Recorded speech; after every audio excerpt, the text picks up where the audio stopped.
Let's get that started. Yet and still, history writes him as a Black American, the first African American. He's not that. He's not that. We've seen it. We've already looked at it last week, or on Friday, I'm sorry. This is what I want to show y'all, then we're going to get into it. Yep, he's not even from Acorn. He's not even from Acorn. And we got to start protecting Acorn. Like Amanda Seals. Yes. Look at somebody shared it, and I shared it. First of all, shout out to Kendrick Lamar. So it says, shout out to Kendrick Lamar. These hashtag culture vultures secretly envy and despise Black Americans, then build their whole identity and career off of imitating hashtag Black Americans, then turn around and disrespect hashtag Black Americans. Okay, this is what they do, and we're gonna get into these people. They not like us. Listen, the most powerful song that Kendrick Lamar put out was "They Not Like Us." See, everybody's focused on the Pedialyte situation, and I get it. It's the wild factor, bop, bop, bop. But the point Kendrick made is what we need to talk about. We have been taught and fooled to believe that anybody who agrees or they act as if they're one of us, they are one of us, and that is not true. Let's get started. So on the first person we're talking about is Drake. Like I said, Drake is not a Black American. Black Americans created this culture. That's us. Listen, not only did we create the culture, we've been doing this for ages. Ages. I'm talking about hundreds of years. Rapping. Rap. Ages. And they have always been able to come in, W.E.B. Du Bois included, come in, act as if they're one of us, and capitalize and move around. Drake is a biracial, clear man raised in Canada. He's not a Black American. But you got Black people on here acting as if he's just as Black, or why he can't say the N-word. He Black too. No, he's not. He wasn't even raised around Black people. He was raised around the powers that be. Let's just say that. Let's go on. Kai Cenat. Our old folks always say all skin folk ain't kinfolk. Kai Cenat is Haitian and Jamaican or something like that. He ain't nigga. But on Mad Day, what did Kai Cenat do?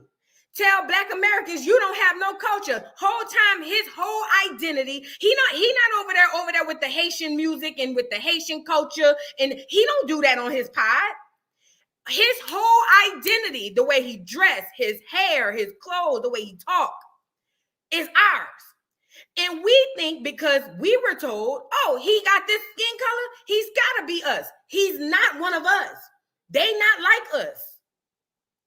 But the moment he get mad, just like Drake, the moment he mad in the rap beef, he telling Kendrick Lamar, you rapping like you free the slaves.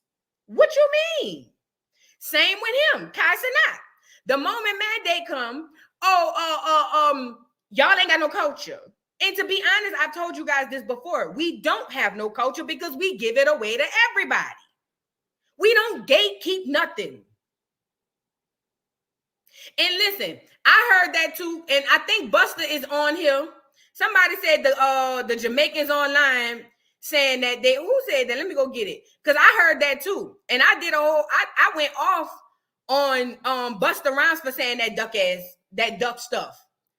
Y'all didn't create nothing. If the Jamaicans created hip hop, why ain't that the culture in Jamaica? Y'all got let me shout out to New York, but I gotta call y'all out on this. I gotta call y'all out on this. And it's all over, but New York is like the center of this crap. And it's not your fault. So I can't really put it all on y'all because they put all of y'all together. But y'all giving these Cubans, these Jamaicans, these Haitians, y'all giving them too much. And they continue to give you that behinds to kiss and tell you they have a culture and you don't. Meanwhile, mimicking your culture. I seen Busta Rhymes talking about Jamaican started hip hop. You was a goddamn lie. Y'all was still over there beating on bowls and stuff. Y'all ain't create no hip hop. We create everything. And mind you, the hip hop didn't start in the Bronx. We were doing so-called rapping for hundreds of years. Hundreds. We ain't just jumped off the porch rapping. Now, when I say that it started as a culture, as far as like mainstream and something that, yes, I'll give New York that, but nobody in New York started rapping. They got a video from the 60s of these men rapping. From the 60s, no, I'm lying. From earlier than that. Let me go see. I'm about to go find it. I ain't bull crapping with you. They have an old video. They have an old video of these men from like the early like 1900s that were rapping. Hold on.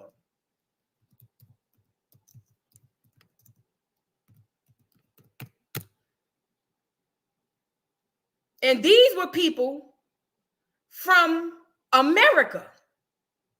So when people say stuff like, oh, you know, Jamaicans created hip hop, you better get your jerk chicken, oxtail eating behind from around here. Bob, you don't go eat you a pan of oxtails and plantains and go ahead on with that ugly ass. Look. Need I say more? Need I say more? What we talking about? What we talking about? What are we talking about? What are we saying? I'm confused. Somebody help me out. What are we talking about? But again, we are so used to giving our culture away that when we give it away and the people give us their behinds to kiss, then we sitting there holding the bag left like, oh, let's move on. Yeah, it was Busta Rhymes who said Jamaicans created hip hop. Boy, you don't go sit your... I went in on him. There you go. There you go. These are melanated people. And if you're going to speak diaspora, yes, these people are some... Well, Drake halfway in the diaspora. But they're not us. They not like us. They not like us. But they come in, he ain't over there rapping with the bowl. He ain't over there with the little drumstick around the bowl doing that music. Well, you know what I'm talking about, the bowl. He ain't over here doing that type of music. In reggae and Jamaican music is popular. God doggone Bob Marley and all them people, it's still popping. He ain't rapping and singing like them. He over here rapping like us. Steel drum bowl, BW said the bowl, the steel drum girl, you know what I'm talking about, the bowl. But then they turn around and give you that behinds to kiss. And this one is the worst of them all. At least Drake half and half. He is a whole gallon of skim milk. You can't make this up. This a whole gallon. Do you hear me? A skim milk. Cardi B included. Cardi B included. And we really sitting around here saying he get the pass to say the N-word. Listen, I'm from the South. And let me say this part. I'm from the South. The culture of Southern and Northern is night and day. Sometimes to the Southern's detriment and sometimes to the Northern's detriment, right? You know, people up north think Southern people are slow and they did it. I get it. If I was from up there, I think the same thing too. So I get it. But this is what I'm saying. The things that y'all have ride up north would never, let me say, see, I don't know if you got the emphasis on here when I say the never. Get me on here.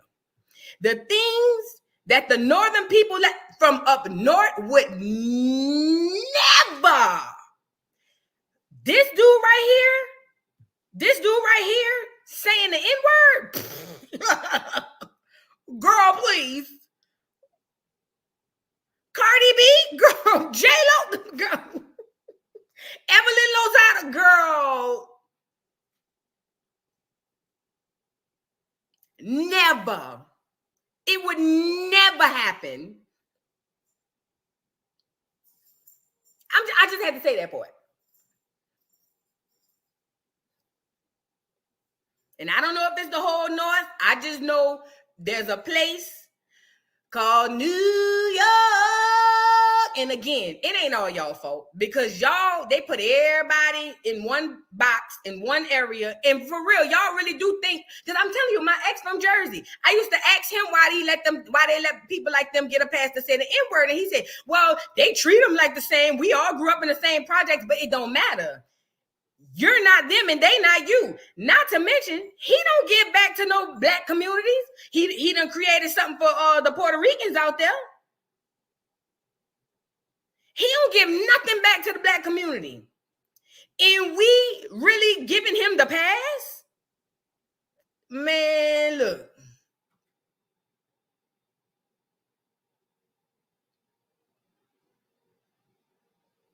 Oh yeah, California, y'all on here too. California, I need y'all up here too. Y'all is notorious too. Oh my God. Oh my God, California. And you know what's hurtful about California? A lot of the people in California, they got roots down south, just like New York. Just like New York. But particularly New Orleans. Y'all got a lot of New Orleans heritage, you know, from the old folk, you know, up, you know what I mean?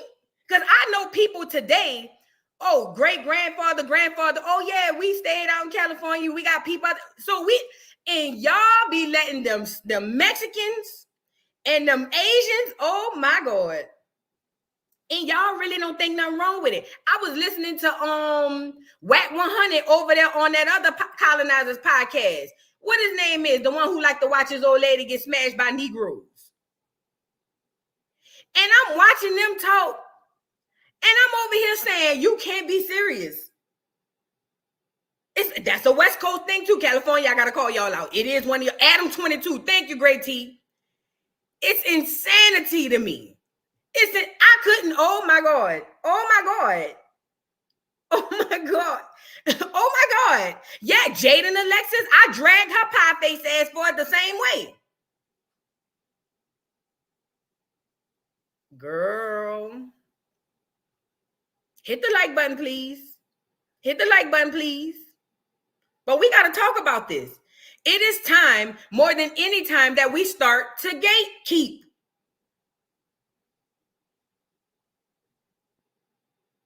It is time for us to gatekeep. Now, what do I mean when I say gatekeep? When we allow a guest in our house, the guest has to be just that, the guest.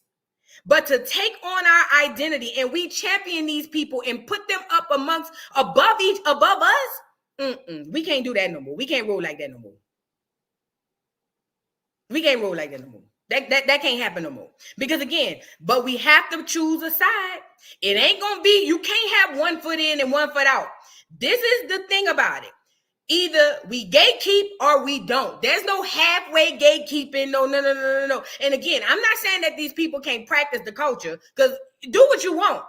But we need to start bigging up our people. We never have representative or representation that is us. I'm talking about in Black America. In Black America, we never have, even in movies, like I told y'all, they don't even get us to play us. They go get a one from London or somewhere. That's how much value. Listen, this is how I look at it. And we're going to move on. I ain't never heard it. What part of Louisiana you from? What part you was in? I hear clear men and boys call each other. Then I ain't never heard it. And then again, too, you know what? You probably did, because this generation here is gone. I'm talking about them churn now. Them churn now. If you said recently, you probably did, because that's a whole new type of breed of kids.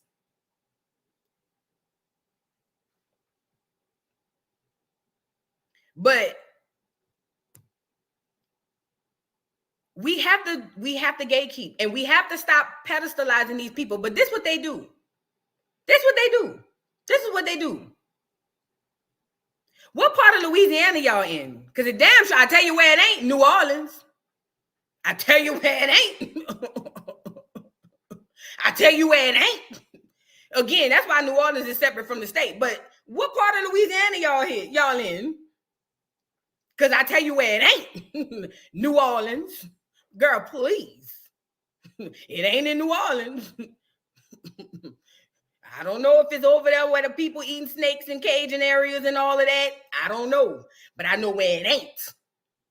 Even in this generation, I know where it ain't. But this is what I want you guys to understand. I want you to understand what you give and what you get in return. You have to understand this. Thank you, MOB, for becoming a member. Thank you so much. Thank you so much. So thank you. I want you to understand what you give and what you get in return.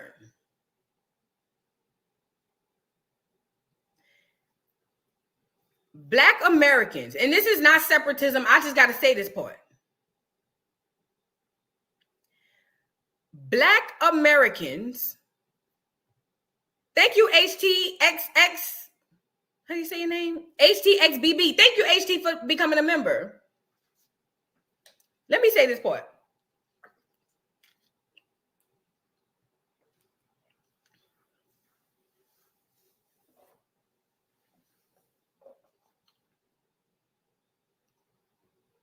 That's why, baby, you in the country.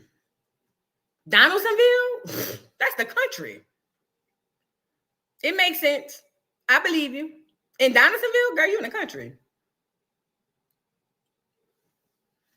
Donaldsonville, girl, where that's even at? Let me go get the map. Where's Donaldsonville? It sounds familiar. Let me see which way. She said it's an hour from New Orleans. Girl, let me go see. Hold on. I need to see something. Where's Donaldsonville? It sounds familiar. I feel like I done been there. Donaldsonville. There you go. Let me see. Get the map on here.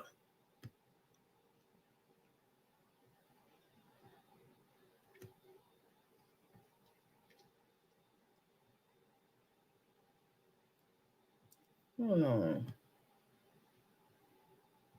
Oh, girl. They got people out there?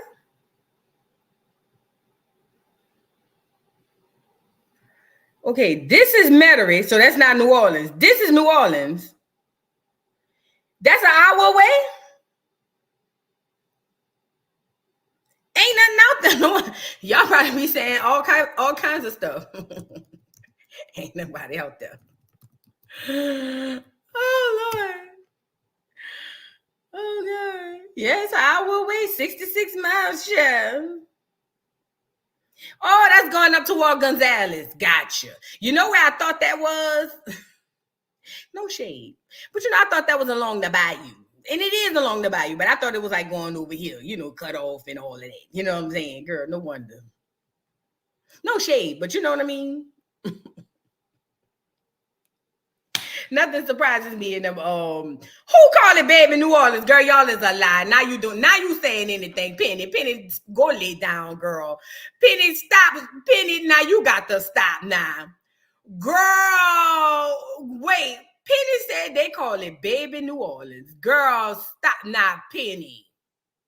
Penny, you got to stop now. Penny, stop with all that. There you go, Penny, girl. Who calls it baby New Orleans? I'm just trying to see something. Who called it baby girl?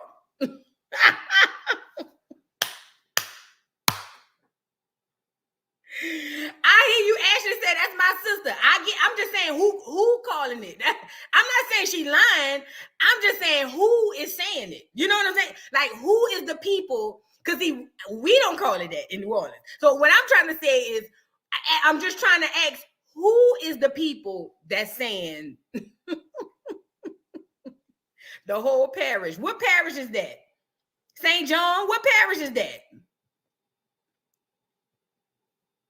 Everybody sounding like, girl, y'all is crazy. Girl, the whole, what parish that's in, y'all? Do I need to Google search? What parish, Donaldson, Ascension. Oh, yeah. Ascension Parish. Girl. Girl, the baby New Orleans took me. I ain't gonna lie. It sent me. You know what I'm saying? It just, it just caught me off guard, Penny. No shade, Penny and Ash. Ash and Penny, this ain't no shade. But it caught me off guard, the baby New Orleans part. That part, I wasn't, you know how like you get something unexpected? That was very unexpected. Shout out to Penny and Ashley, girl. Shout out to y'all, girl. Shout out to y'all. I just didn't expect it. It was I got blindsided. That's what it was. I got blindsided. I love y'all too, man. Shout out to Penny and Ashley, man. Shout out to Penny and Ashley. But no, because we getting off topic. We always get off topic. But look,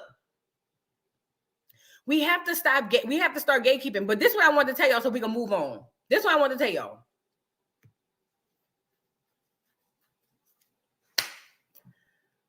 Black Americans, and I use the term loosely, Black Americans literally create everything.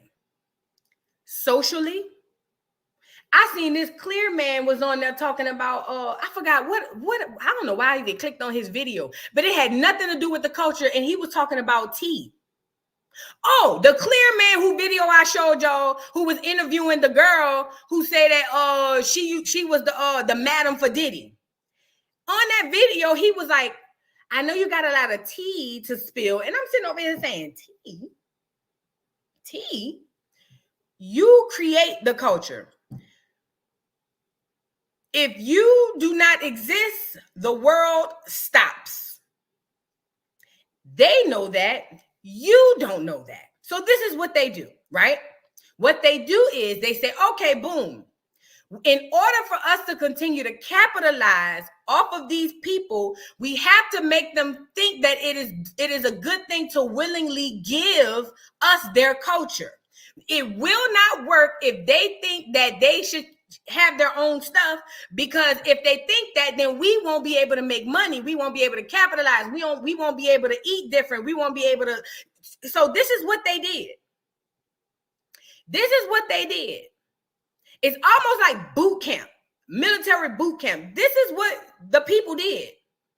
They literally redirected your mind. This is what they did. They took your thought process and they broke it down and built it back up. Now, how did they break it down, Voodoo? Well, I'll tell you. They broke it down by telling you you were slaves from a part of Africa. You don't have no history. All you have is what you got here and what we tell you you were. And oh, by the way, don't you dare go and try to figure out or hear or listen to anybody else, because you are slaves from Africa. Let's talk about it. Yes, Special K. The whole Reconstruction period. Y'all remember that? Reconstruction. Y'all remember that?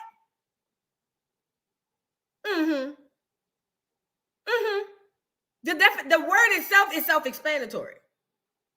So after they tore you down and made you 100% dependent on them to give you your history, so much so that they got people 90 going west taking tests on 23andMe, even though it is for educational purposes only. You can't use it in no court battles or no court case. You can't use it for nothing legal. They don't tell you that part too. But we got so-called Black Americans taking a 23andMe test, and whatever the people say on that test is coming back, we are battling each other to say that that's who we are. They're not giving you no set of people that you connected to. They telling you you're from a landmass. Well, what they doing? Swiping your DNA on the ground?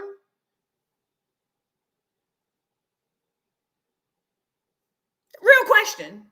If I'm from this area, okay, where's my tribe of people? Where's the people that you compare DNA to or tested DNA with to show me that this right here is my tribe, this is my people? They would never connect you to a group of people because the group of people ain't in on the joke. They ain't in on the heist. They're gonna connect you to a piece of land to leave you still stuck. That's how they tore you down. Because see, you got to understand, they need you, but they want you to willingly give yourself to them and not feel bad about it, right? So they tore you down. Tore you down like a dog. Then after they tore you down, they built you back up, but they built you back up. It's like boot camp. Not only they built you back up in the way in which they wanted you to be. Socially, mentally, spiritually, religion. So what did they do? They gave you a book of the Bible. They put the white Jesus in front of you, even though he was a gay man. But no worries, no worries, no worries, no worries. They put the clear man in front of you. Thank you, Hawkman Mobile CPR John, for the super chat. Always miss Morning Joe's not today. Bada today. we relearn the ish. Oh yes. Oh yes. Oh yes, we relearning, of course. We definitely relearning. Thank you so much for the super chat. I appreciate you, Hawkman. So listen what they did. Listen to what they did. After they tore you down, they start putting books in your hand. Not just one, multiple books. You got your Bible.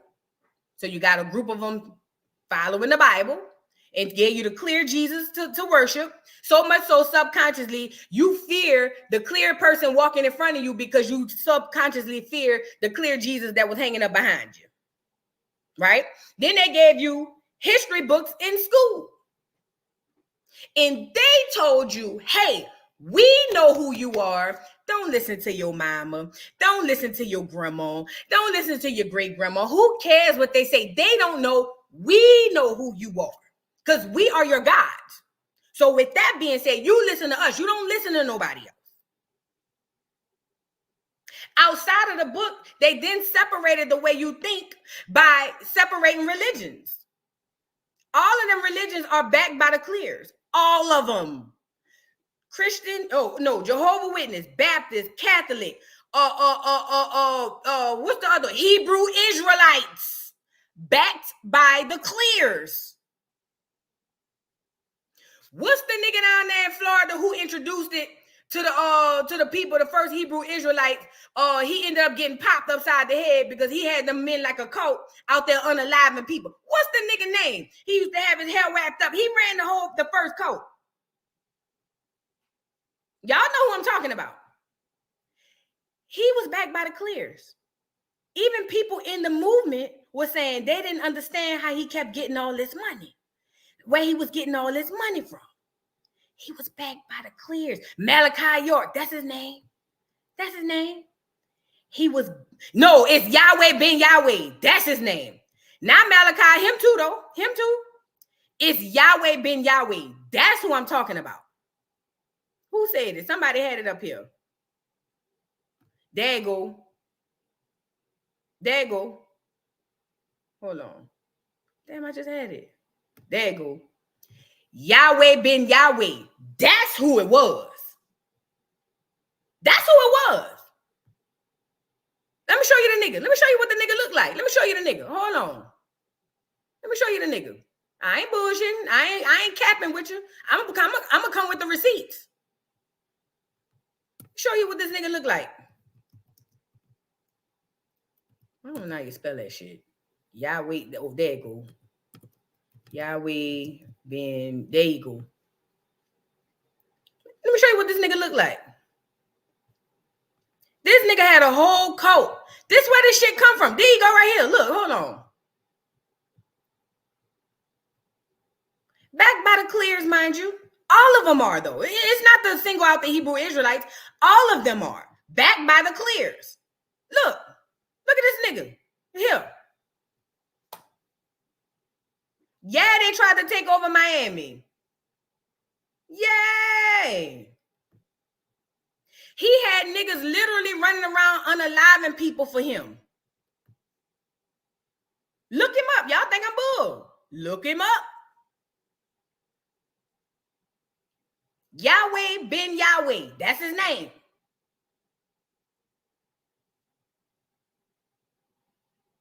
Just like Marcus Garvey had the clears backing him, and he was in jail making mixtapes and getting shopping at Macy's in 3-piece suits while the nigga was in jail because he had the clears backing him. Same stuff with him. Same thing. This what I want to say was in like the 90s or the early 2000s. No, it might have been. I can't remember when it was. Don't get me the line. Don't get me the line. Oh yeah, he gonna get a Friday. He gonna get a Friday for sure.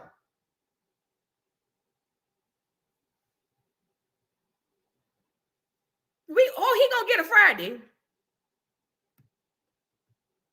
I have a personal story about that man. My grandma used to follow cults. Jim Jones visited her too. She glad she didn't move to South America. Oh my God. I'm glad she didn't either.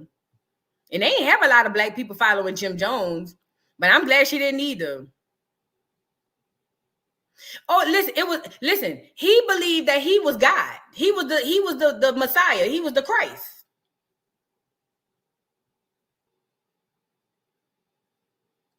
But why is this important?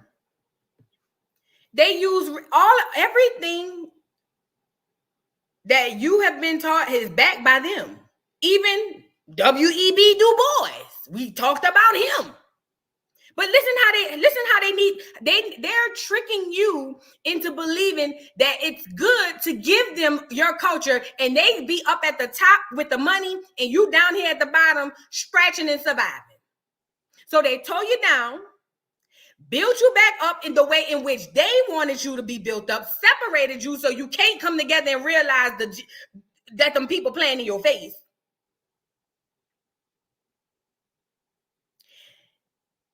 And then this was the cherry on top. This was the cherry on top. They have conditioned us so much so, listen to me and listen to me good. They conditioned us so much that God forbid one of us say something in defense of our culture or say, hey, no. You're not like me. The clear people ain't the ones you got to worry about. It's the ones who look like me and you. It's almost like they don't have to police us. They've tricked us into policing each other. Mm-hmm. Yep. They don't have to do a damn thing. They've already gotten you so far gone in your head that they done trick you into policing each other. Oh, hey, it's like the plantation. Remember that? Remember the plantation, the stories they tell you on the plantation? They said they put one nigga in charge and he keep all the rest of the niggas in charge. In line. Yeah, that's what they do. So when Kendrick comes out, a Black American man, so-called Black American, and says he's an imposter, he's not a colleague, he's a colonizer, I wasn't worried about the clear folk. Vlad is predictable. I don't know why niggas was even surprised with Vlad. It was the Negroes that was worrying me. When I seen the Negroes that was saying, oh, well, now he wrong for that. Now he gonna bring race into it. But he black. That's the part that scared me.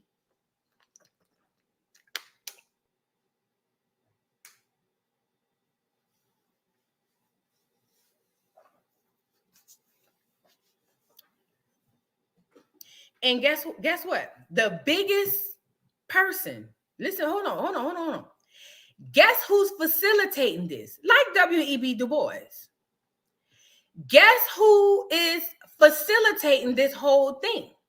Because remember, they done tricked you by saying, hey, if they got an ounce of Negro blood, meaning any type of melanation, if they have an ounce of Negro blood in them, he can't be one of us.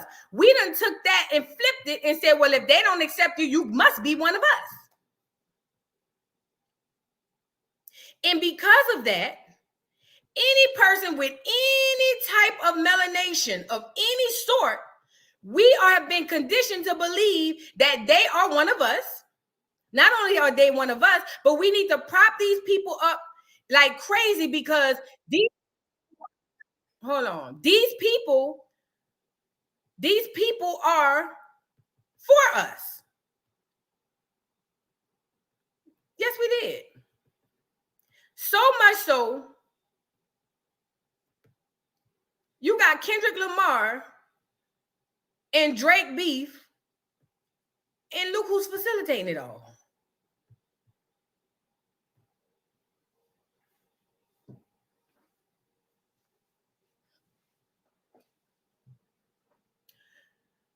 A melanated brother who will tell you in a second, I'm Jamaican.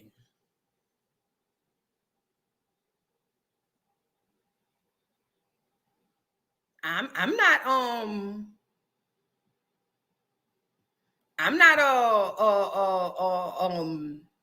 not Black American, I'm Jamaican. Or Kaisana, I'm Haitian.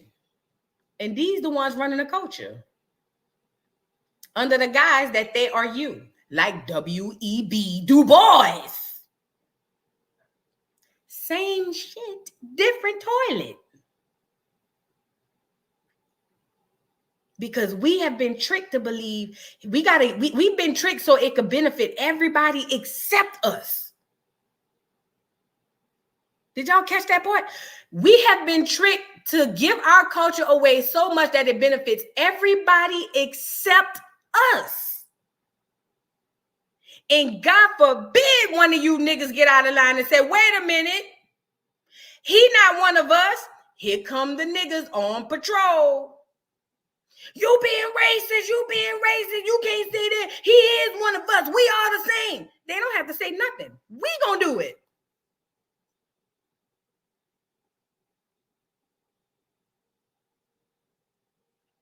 Thank you for this comment. I forgot about him too. The founder of the Nation of Islam, Wallace Farr Muhammad, was rumored to be a dark-skinned white man.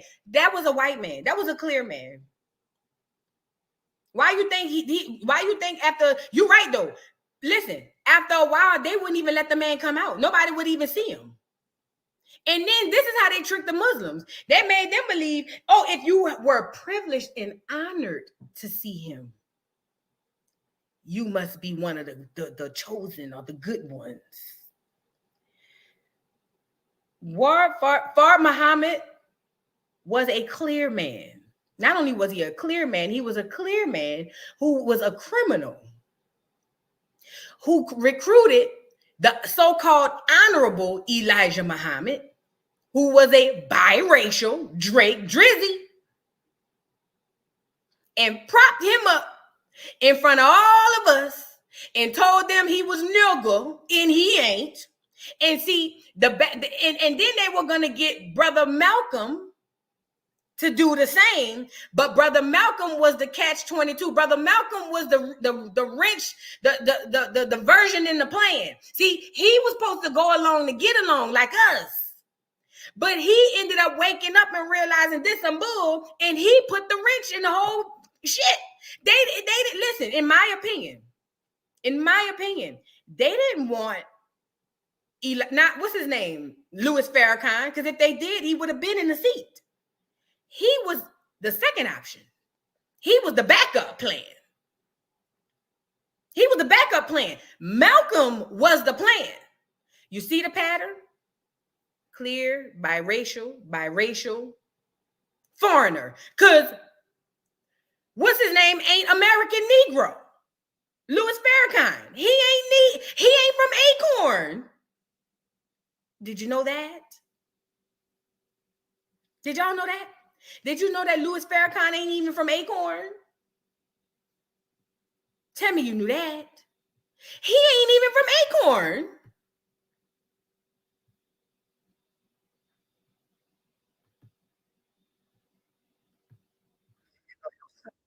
He ain't even from Acorn. I hope y'all knew that,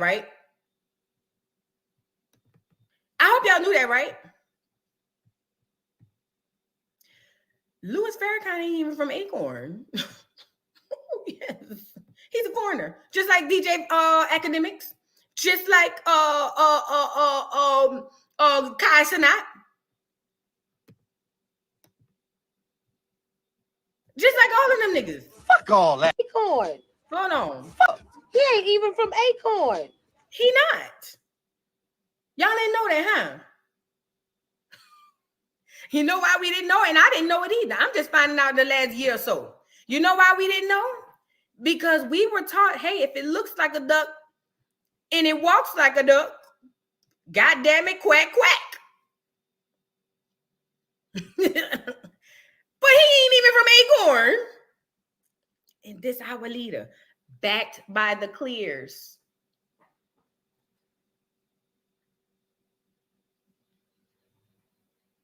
Backed by the Clears.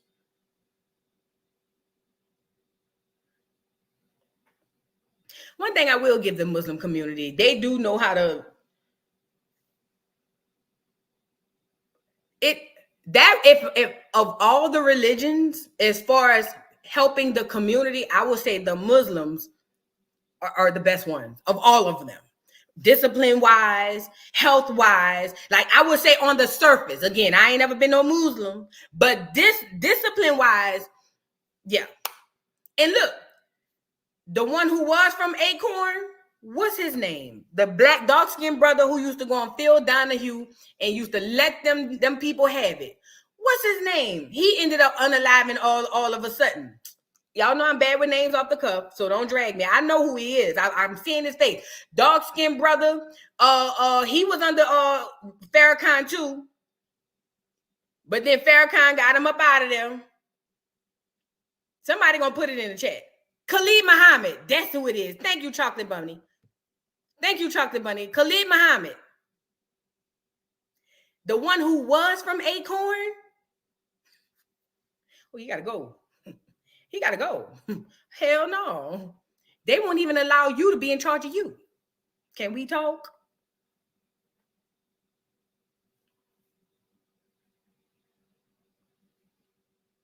In my opinion, Khalid Muhammad was the next coming of Malcolm, if you ask me.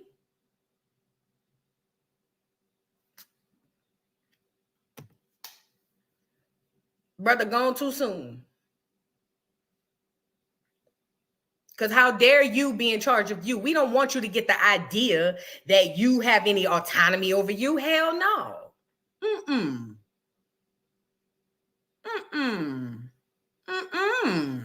We don't want you to have no autonomy over you. We're going to put somebody in front of you who you've already believed is you, and the whole time they in our back pocket. All of that shit is backed by the Clears. All of it. Ask yourself why. Now let's get into, and we're gonna talk about it a little more this evening at the Dollhouse. We'll talk about it some more this evening at the Dollhouse.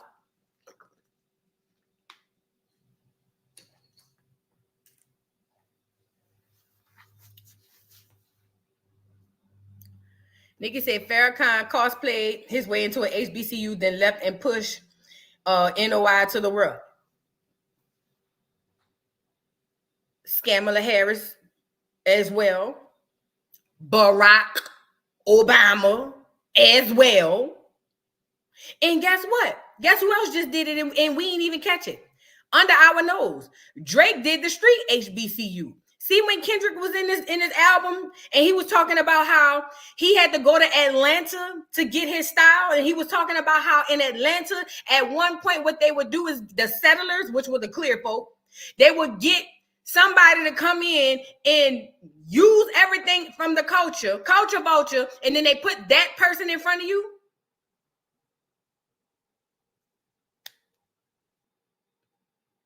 Drake did it the street way. He did it the rap way. He went to a rap HBCU. Lil Baby, Future, Lil Wayne. He went to a rap HBCU and snuck on in.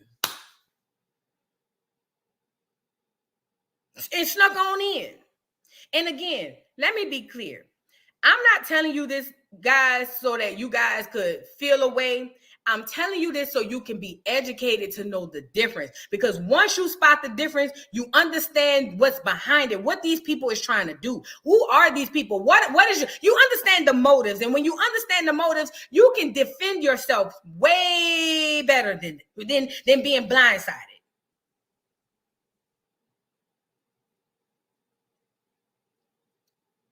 Oh yeah, I wanted to go get that. They say he put out a video of him dancing at the bar mitzvah. Not only that, there's a viral video. Did I share it to my page? There's a viral video of Drake sitting down with clear people. Let me show you the real Drake. See, because we got to talk about this. Let's go get the real Drake, not the fake one. See, the one we see in front of us right now over there with Sexy Red and all that, that's the fake one. Let's go get the real. This is who y'all was around here. Now I ain't gonna say y'all, because at first I liked him. Then when he started singing, I ain't like him no more. But at first I liked him. I didn't like him singing, just like I don't like Nicki singing. I'm sorry. Look, this is the real Drake. What about Rude? That's rude. His Candlelight is really dark, really romantic. Got to know them much better, so it was fun. Do you have like your words up there that like kind of funky and weird? The guys at our school, instead of addressing people like the group, they're saying like, "What are you guys doing?" Say, "Man's like you." It's really weird. Yeah. So man's like you are going to that, and then just means like the group. Crew. That's interesting. It's not. It's really ignorant. Group. They're saying like, "What are Mind you you, guys let doing?" me pause it. You know what he's talking to these clear people about? Ebonics. That's what he was talking about. And he said it's ignorant. That's what he said. It's ignorant. Look. This is again, they cosplay, they dress these people up, put them right in front of your face because you already ignorant to the fact that y'all not the same. Y'all think we think we all the same. They've already conditioned our minds to think if they got a drop of Negro blood, that's one of us. Look at Drake. This is the real Drake, not the one you see on the album. Look. The guys at our school, instead of addressing people like the group, they're saying like, "What are you guys doing?" Say, "Man's like you." It's really weird. Yeah. So man's like you are going to that, and then just means like the group. Crew. That's interesting. It's not. It's really ignorant. What about Rude? That's rude. No. That's a good thing. That's fat. That's dope. Yeah, I hear that. These are old school, like. Yeah, it was old school. I don't like chocolate. His Candlelight is really dark, really romantic. Got to know them much better. That's the real Drake. That is the real Drake. I don't care if you like his music. I don't care if he's your leader. I don't care I don't care. That was the real Drake.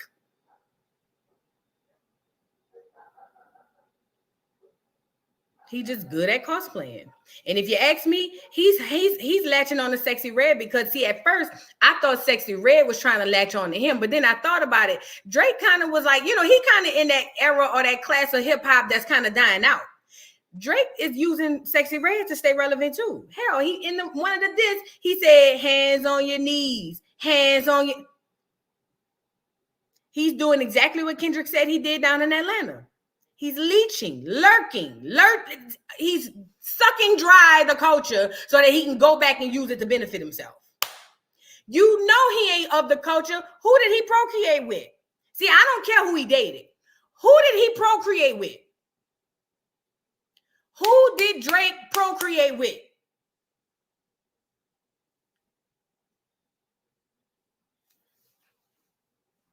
I don't care who he dated. Oh, y'all trying to say he don't like dark-skinned women or he don't like black women. He's dated. Who did he procreate with? He ain't make a nigga baby.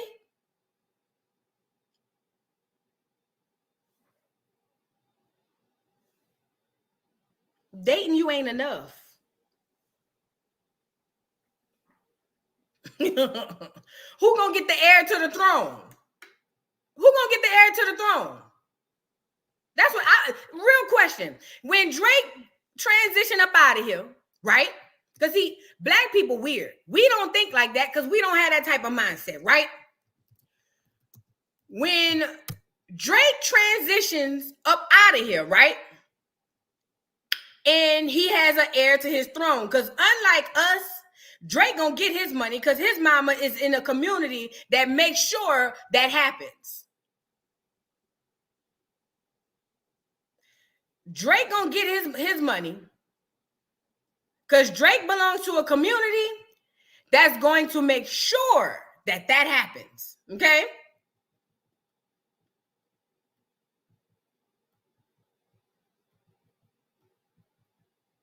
I was trying to see if I can find a bigger picture.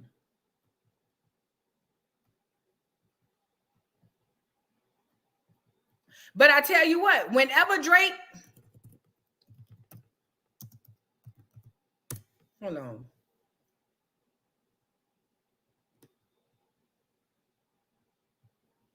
He saturated this shit with so much of the other stuff. I want to see if I can find a bigger picture. If not, I'll just go to Google.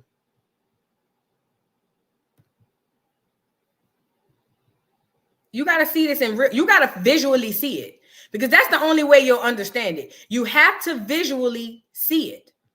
Because we think, oh, well, he dated Serena Williams. That's not true. He dated. I don't give a damn who he dated.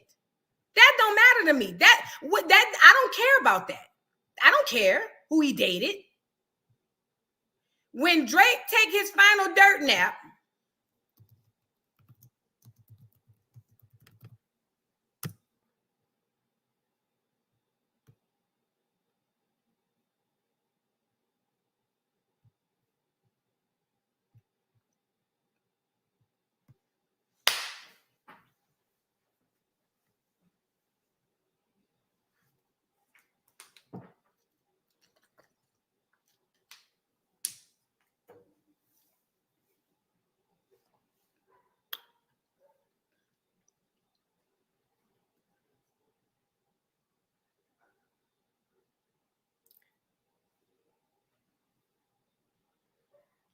and this little boy is going to be raised around other clear kids, and who you think he going to procreate with?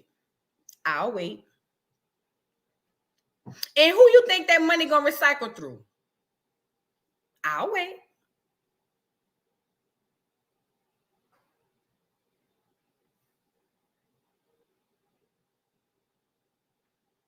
And look, this is another one too.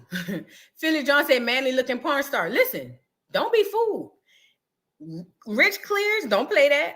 She thinks she gonna inherit. Them people gonna be done got her up out of there too. Girl, please, if you don't go sit your girl, please, no.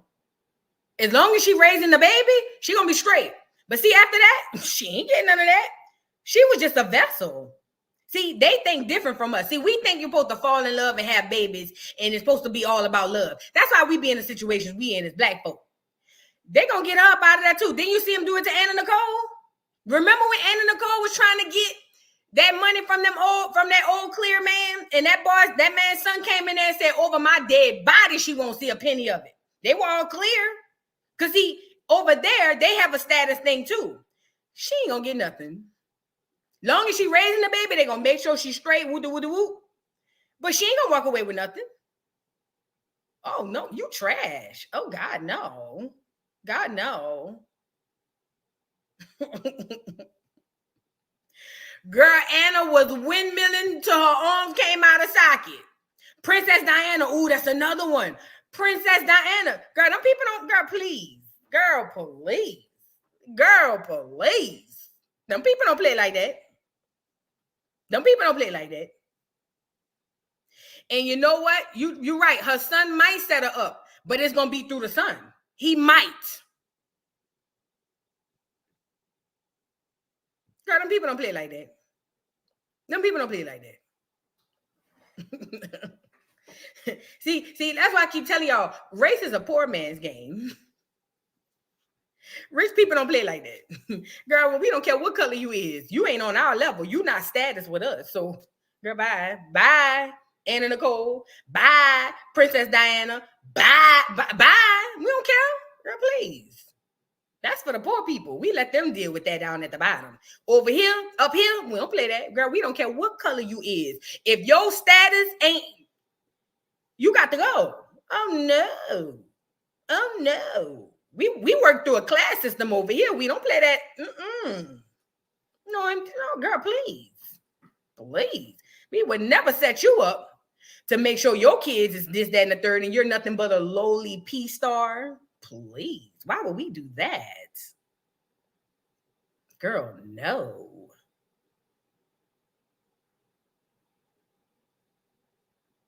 Thank you for the super chat, author Empress Simone. Keep teaching, boo. Thank you, my love. Again, they conditioned our mind already to believe the bull crap we believe, and they know the real thing, the real deal. Drake procreated with a woman who looked like that for two reasons. Number one, that's all he knows. That's what he grew up around. He got his so-called street cred from a rap HBCU. He wasn't like that. I just showed y'all the real Drake. But when it's time to procreate, how dare you are part of, see, it's not just that Drake is clear. Y'all missing that part. It's bigger than being clear. He's a part of a small group of the clears that run everything. Them people don't play like that. You will not bring in, no, they don't play like that. If you're going to procreate, it better be with somebody to clean the Negro up out you and add a little more of us. You know what I'm saying?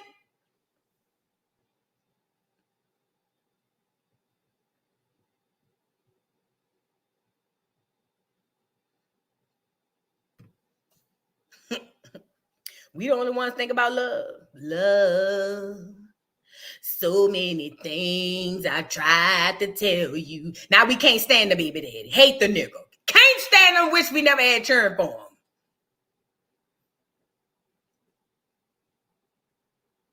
Me and my man was just talking last night. And he said, what do you think he said, what are we going to do? Where are we going to go? You know what I told him? My plan, and it should be our plan, and it will be. And he agreed. We need to get some land. You got a house, you leave that to your son. And you got land, I got a house. I ain't got much land, but I got a house. I leave that to my daughter. But together, we're going to pool together our resources, and we're going to get about 20, 30 acres that's going to belong to us and be willed to our kids. And he got one child, I got one. And then they are going to be the owners of that land in case of our demise. And then boom, they can either put houses on it and rent it, but either way, they own something. And then they will have the value and teach the value to their kids and so on and so forth. It took me till I was 35, 40 to figure this stuff out. Girl, married for love. Girl, are you dumb? What we loving for? I'm going to learn to love you. And no, it's not that I don't love my man. I love my man. But I'm not walking down no aisle talking about love. Oh, girl, please. That's the last thing that's the cherry on top. But the basis of this ain't gonna be love. Ain't gonna what Tina Turner said. What's love got to do? Got to do with it. I'm just saying.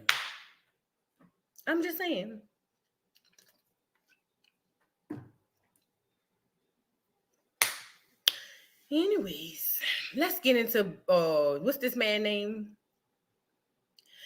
Denisha said love is important. Of course it is. Now when it comes to marriage, hey, I tell you what, love is important. Cool. When y'all carry y'all ass down the divorce court and that nigga asks for spousal support, see how much love gonna factor in, girl. Girl, please. Girl, them people don't worry about that, girl. Love is fickle. It comes and it goes. My mom and daddy been married 41 years this year in July. 41 years. I watched them love each other and I watched them hate each other. Love is fickle. It comes and it goes. If you base anything off of love, you've already lost. If you base anything off of love other than your child, even sometimes with your child, if you base anything off of love, you've already lost. Because what happens, see, you're in it now, but what happens when you're not in it no more? When you're not in it no more, the whole house crumbles. The whole house crumbles. Girl, please. Thank you, Chania Power with Akasha for the super chat. Yes, Vu, talk your shit. And you better sing, baby. Oh, yeah, love. There's so many things I've got to tell you, but I'm afraid I don't know how. Girl, please. Felicia, you know. Felicia said her parents been married 49 years. And when I tell you, I've watched them love each other and I've watched them hate each other. These are facts. See, I know they told us in the cartoons, all you got to do is find the man of your dreams. You all have a person out there and y'all are going to fall in love. And then Cinderella got into the little pumpkin and they rolled off into the sunset and lived happily ever after. Girl, that was a lie. Them clear people don't marry like that. Them clear people don't marry like that. Girl, please. Them clear people don't do that. Especially the ones of status, girl, please. Them people don't do that. That's for you. That's for you to do. Them people don't do that. Girl, please. And when it comes to they churn don't do that because they make sure they churn don't do that. Oh, you want to go get a bum? Oh, no, we taking you off the wheel. Oh, you want to go get a person who don't have no? Oh, you coming off the wheel. You coming off the wheel. You coming? Oh, no, you not messing them out. The family money? Hell no. Girl, please, you got to come up off of here. No, ma'am. They will bully you into marrying the way they want you to marry. Girl, stop acting crazy. And you don't have to do it, but you coming up off that wheel if you do it. If you don't do it, you're coming off the wheel. We're gonna excommunicate you. Go over there. This, and this is the last thing I'm gonna say. Then we're gonna move on. This guy I work with, he's a biracial guy, but he was born in Iowa. It was a black man that just happened to be up there. His mama fell in love with this so-called black man. No, this is a real life story. His mama fell in love with this black man. His family owned acres and acres of land. I'm talking about businesses galore. The grandmother was rich, wealthy. Do you know that because she ended up carrying out and having him, the baby, they cut her all the way off? Mind you, he had a daddy from Memphis, and he said he only been down there maybe once or twice, but he was raised around the Clears. When you talk to him, you looking at a phenotypically, brown skinned man, look like he could just be light skinned, but you listening to a clear man when you talk to this man. Hear me out. So, yeah, like Prince Harry got booted out too. But look, when his mama passed, no. His grandmother ends up passing because they excommunicated her. You got to go. You want to go be with him? Good. Go. Bye. When his grandmother passed, she left stuff in the will for all of her kids except his mama and him. Real story. Real story. I'm talking about money. He ain't getting none of it. Not even his mom nor him. Again, them people don't play like that. Them people don't play like that. Them people do not play like that. Y'all, we play like that. Them people don't play like that. Please.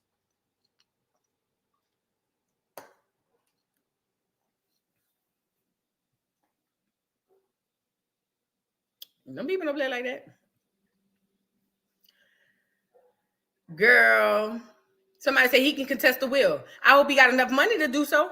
These people got attorneys that's sure. That'll work in his favor. That lady probably wrote that will so hard and ironclad. Girl, please. Them people don't play like that. And it's crazy. I asked him about fighting for it. And you know what he said? He was like, no. He said because he felt the way. He said because his grandmother, he would visit his grandmother all the time and she never treated him differently. He said she never treated him differently. He said, but he would always hear her getting into it with his mama, telling his mama that you was an in-lover. He would say it. She would say in-lover, and she would always talking about his grandmother would always speak negatively about black people, even his friends in school. They would use the N-word with the hard ER. And he said he remember as a little boy telling his mama, telling her, you won't get nothing from me. You defied me. And to this day, they ain't got nothing. Nothing. But neither here nor there. Let's get back into the content, you guys. So the reason I was saying that, and again, we'll talk about it more on this evening at 5:00. But let's get into WEB. Now, if you just getting here and you missed last Friday, part 1 of last Friday's video is still there. But we started on W.E.B. Du Bois. That's what we started on. Now, a lot of people may be unfamiliar with W.E.B. Well, we should know, especially if you Negro. This is the brief recap. Just like Drake, just like Kendrick, I mean not Kendrick, just like Drake, just like Busta Rhymes, just like Kai Cenat, just like DJ Academics, they put a seemingly so-called Negro in front of us who ain't even from Acorn. He is a so-called black man, W.E.B. Du Bois, you know, the founder of the NAACP. He is Bahamian and Dutch, clear in Bahamian Island. But they posture him to this day as the first African-American to receive a doggone doctorate degree. Cap. He ain't even from Acorn. So what we were talking about was Marcus Garvey had this movement. First of all of these movements were backed by the Clears. There were clear people behind every single movement that we had and have today. Marcus Garvey had the Back to Africa movement. He believed that black people, you ain't gonna get nothing while you over here in America. You might as well KO ass back to Africa and we could start over fresh over there and we could be in our motherland, even though Marcus Garvey, his meatball head ass ain't ever been to Africa once. Then you had Booker T. Washington. His theory was, hey, black people, we don't need to go to no Africa. But what we could do is just stay here and beg the clear people to please give us peace, give us free. And then, you know, we ain't trying to be on your level socially or economically or nothing. Just give us peace and give us a job. That's all. That's what Booker T. Washington wanted. And then, what's his name? W.E.B. come in with the NAACP and said, man, I don't know about none of that shit. I don't think we should go back to Africa. And I don't think we should be around here begging these folk for this money. But what we can do is create a class system. Boule, Divine Nine, and we'll say these are the selected group of Negroes, you know, Freemasons included. These will be the selected group of Negroes, and these Negroes are going to be the ones who live good while they keep the foot on the necks of the younger Negroes, the smaller Negroes. Frederick Douglass was the head of the doggone feminist movement that we suffering from today after he married a clear woman. Mind you, what does the Prince of Pan-African call his school? The Marcus Garvey, Frederick Douglass. Mind you, all of these are backed by clear powers that be. It's different just the clear. I'm talking about the group, the eugenics people and the people who run shit. And what the Prince of Pan-African call his school? The Marcus Garvey, Frederick Douglass, whatever academy. It's giving agent. Funny dude, but it's giving agent. I'm just saying. Okay? But where we left off at is cosplaying, right? Remember we were talking about that with Drake? Both of these two had clear parents, a clear father. Did y'all know that? Frederick Douglass and Booker T had clear fathers.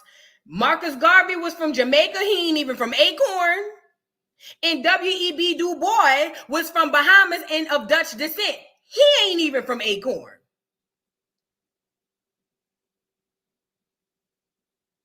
But these are black leaders, though. These are our so-called African-American leaders.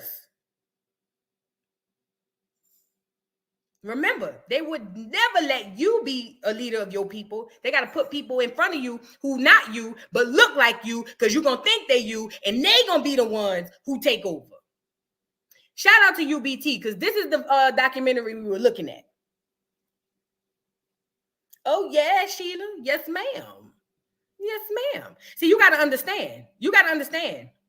And you can see this with today. You can see this today. When a black woman procreates with a clear man, the baby look more black. Did y'all know that? On average. But when a black man procreate with a clear woman, the baby look more biracial. Serena Williams, a girl, look like a light-skinned little girl. So, of course, they have phenotypically more African or black, so-called black features, because the black woman carries the only thing that goes unchanged from the Y chromosome from the father is changeable. But that mitochondria DNA that's passed from the mama is unchanged. We were told that you were the seed of your father. Cap. Science don't even back that. So that's why a lot of times, if you just pay attention and think about it, when black women procreate with clear men, the children come out looking more black than mixed. And when the other way around, when a black man procreate, typically, I'm not saying all the time, but when a black man procreate with a clear woman, the baby look more biracial. That's a fact. If you don't believe me, just do me a favor. Pay attention. Google it. Go look it up. Go look up children who got biracial kids with black mothers. Hell, Tia and Tamara.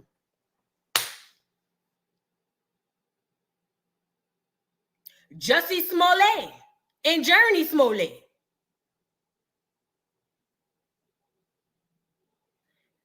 Hell, Prince Harry wife. What's the heifer name?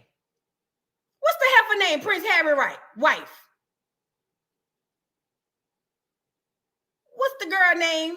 The one who was over there thinking she gonna get that fortune from them clears, and then them clears got the hell up out of there, bullied that hoe, and got up out of there and told the son, if you won't go with her, you go be with her too, and we gonna cut your ass off too. Meghan Markle, that's her name, Felicia. Thank you. Thank y'all. Meghan. Don't she look more nigga than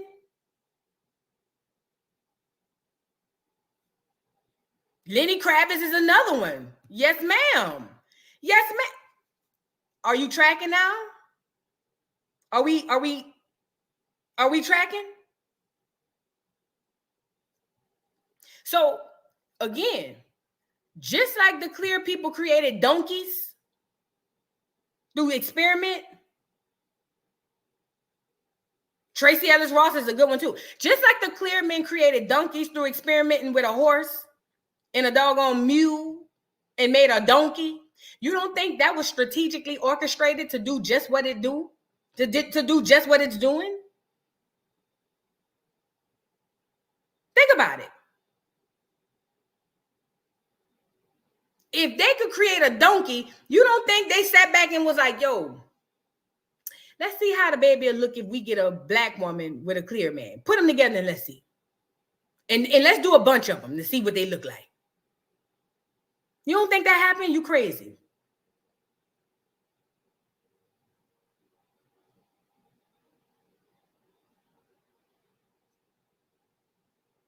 Girl, if LeVar Ball had kids by a black woman, them churn, you wouldn't even know they had clear in their blood. You know who else too? What's his name? Patrick Mahomes. Patrick Mahomes' kids are damn near back to white, back to clear. But if Patrick Mahomes procreated with a black woman, them churn to come out damn near my color. Fact. If Patrick is a biracial man, and Stephen Curry too, if they were to procreate with a black woman, I'm talking about a full black woman, churn to be black again. Churn to be black again.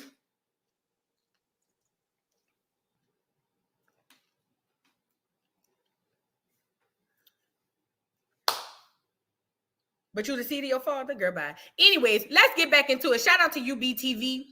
They didn't know who their white pappies was. Okay. Yeah, you didn't know a donkey in the real Alicia, you didn't know a donkey is not a real animal? They made that. They made that. A donkey is not a real animal. Some crazy clear people decided to make a horse with a mule and they created a donkey. That's not real. I mean, it's real now, but it's not real. Like, God didn't create that. I told y'all I was watching this documentary and this clear man was at this KKK rally.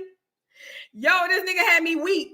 He said, y'all want them niggers coming down to our schools, mingling with our daughters, and the next thing you know, they have a bunch of mulatto babies, and they were saying, no, and they were all cheering. And the clear man said, God, two things God never created on this earth, a donkey and a mulatto. And I kept saying, because at the time, I didn't realize the donkey part went over my head. The mulatto part I caught. But the donkey part went over my head. I said, what the fuck you mean a donkey? What is a donkey? And I went and searched it. And when I found out it's a fucking hybrid, I was like, oh my God. I was in tears laughing. Do you hear me? I was in tears laughing. They ain't ready for this conversation, Talanda. They is trying to white us out. Of course. They trying to white us out. Yes, absolutely. Sheila said it's an ass. For real though. So you don't think if their minds could think of something like that, y'all don't think they was just like, we need some leaders for these niggas, but something that's gonna be on our side. J. Edgar Hoover. So let's see how it look if we put the nigger with the pale gal. Let's see what the babies look like. And they go, oh shit. The clear baby, we don't want to accept it, but we want to give it just enough so that it can think that we care about it, but it can basically keep the foot on the Negro's neck. Then they say, well, shoot. It's too obvious because see, they could look at this one. They could look at this one and tell that he got a little, clear in him. Put a Negro gal in a pale clear man together, and let's see what the kids look like. Put a bunch of them. We need enough for research. And when they started coming out looking like Booker T and Frederick Douglass, they said, got him. Got him. You get it? Got him. Them the ones we gonna use. Yeah. In that time, oh yeah, we gonna use them. Because see, we already gonna make them think that everybody that's not 100% clear is black. So what we gonna do is we're gonna get them, put them up there. They got the little nappy hair, they got the darker skin. Yeah, we're gonna use them to the other ones. But see, the fact is, they on our payroll. They don't know it, but we know it. They on our payroll. That's literally what happened. So let's get back into it. Like I said, shout out to UBTV. That is the video that I'm sharing you guys. This is part of his series called The Boule. Now we're talking about the deception of the Black Hegelian, which is basically the divide and conquer type of shit. So let's get into it. Washington was emancipated as a child after the proclamation in 1865. Conversely, Douglass allegedly emancipated himself.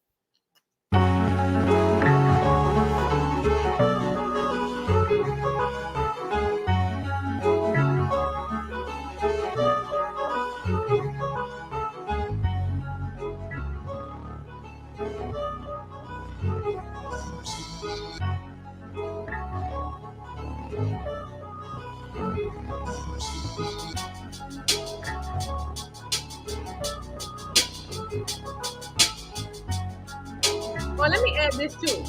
Another portion of the divide and conquer, because you got WEB around here talking about, oh yeah, let's do the D9 way and da da da da, and then you got the Negroes who aren't biracial or mulatto or racially ambiguous. Let's call it that.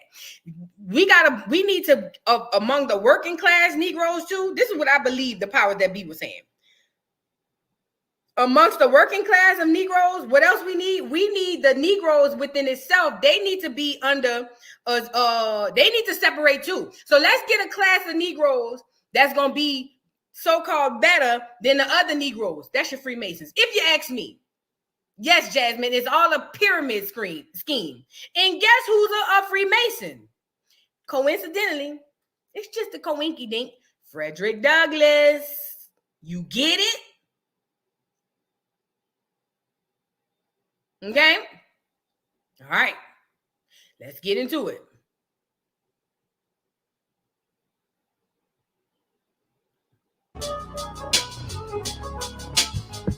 born Frederick Augustus Washington Bailey in Talbot County, Maryland. The young man, who would later become known as Frederick Douglass, endured a most contentious relationship to the institution of captive slave labor. After being taken from his mother nearly at birth, he lived with his maternal grandmother at the young age of 6. His mother had been rented out by a plantation about 12 miles away, and he only recalls seeing her a few times before her death, when on occasion she would come visit him late at night, put him to sleep, and leave before sunrise. While with his grandmother on the plantation, he lived from birth to about 6 years old. From 6, he was taken to live on the Y plantation. Quote, "My master's family consisted of 2 sons, Andrew and Richard, 1 daughter, Lucretia, and her husband, Captain Thomas Auld. And let me just say this too, no shade, but in this younger picture of so-called Frederick Douglass, don't he give facial features of a clear man? He ain't hardly got no lips. He got them, but they a little bit retracted. Does that make sense? Just picking up stuff. You know what I'm saying? I know he got the wavy hair, but you know, in the nose to lip ratio, it was kind of a giveaway. But when you got people just looking at skin color, you're gonna look past all of that. Because I did too. Lived in one house upon the home plantation of Colonel Edward Lloyd. My master was Colonel Lloyd's clerk and superintendent. He was what might be called the overseer of the overseers. I spent 2 years of childhood on his plantation in my old master's family. It was here that I witnessed the bloody transaction recorded in the first chapter, and as I received my first impressions of slavery on this plantation, I will give some description of it and of slavery as it there existed. The plantation is about 12 miles north of Easton in Talbot County and is situated on the border of the Miles River. The principal products raised upon it were tobacco, corn, and wheat.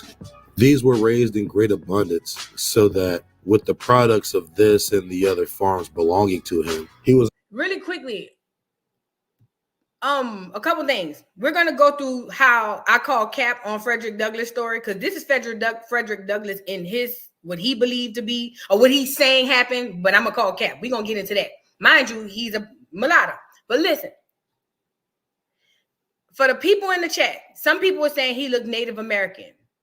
You have to understand who the Native Americans are. The Native Americans are not, they're clear. Does that make sense? They like mixed with skim milk and whole milk.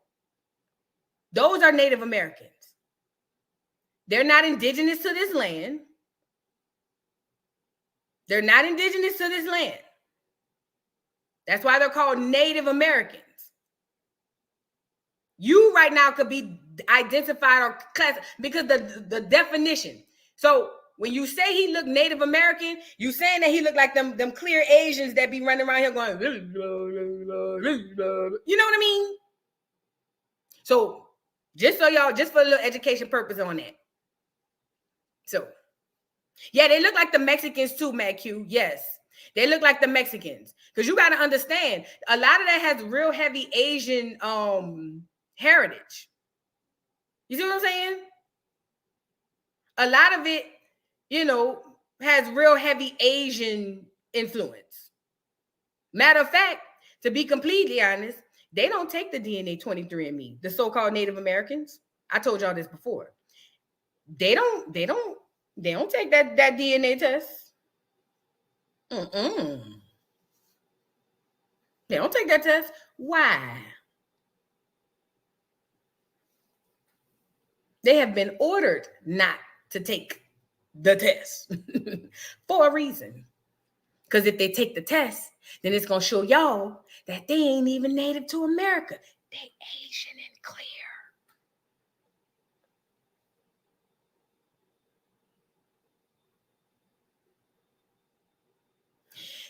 This ain't no colorism. I don't know who this kryptonite person is.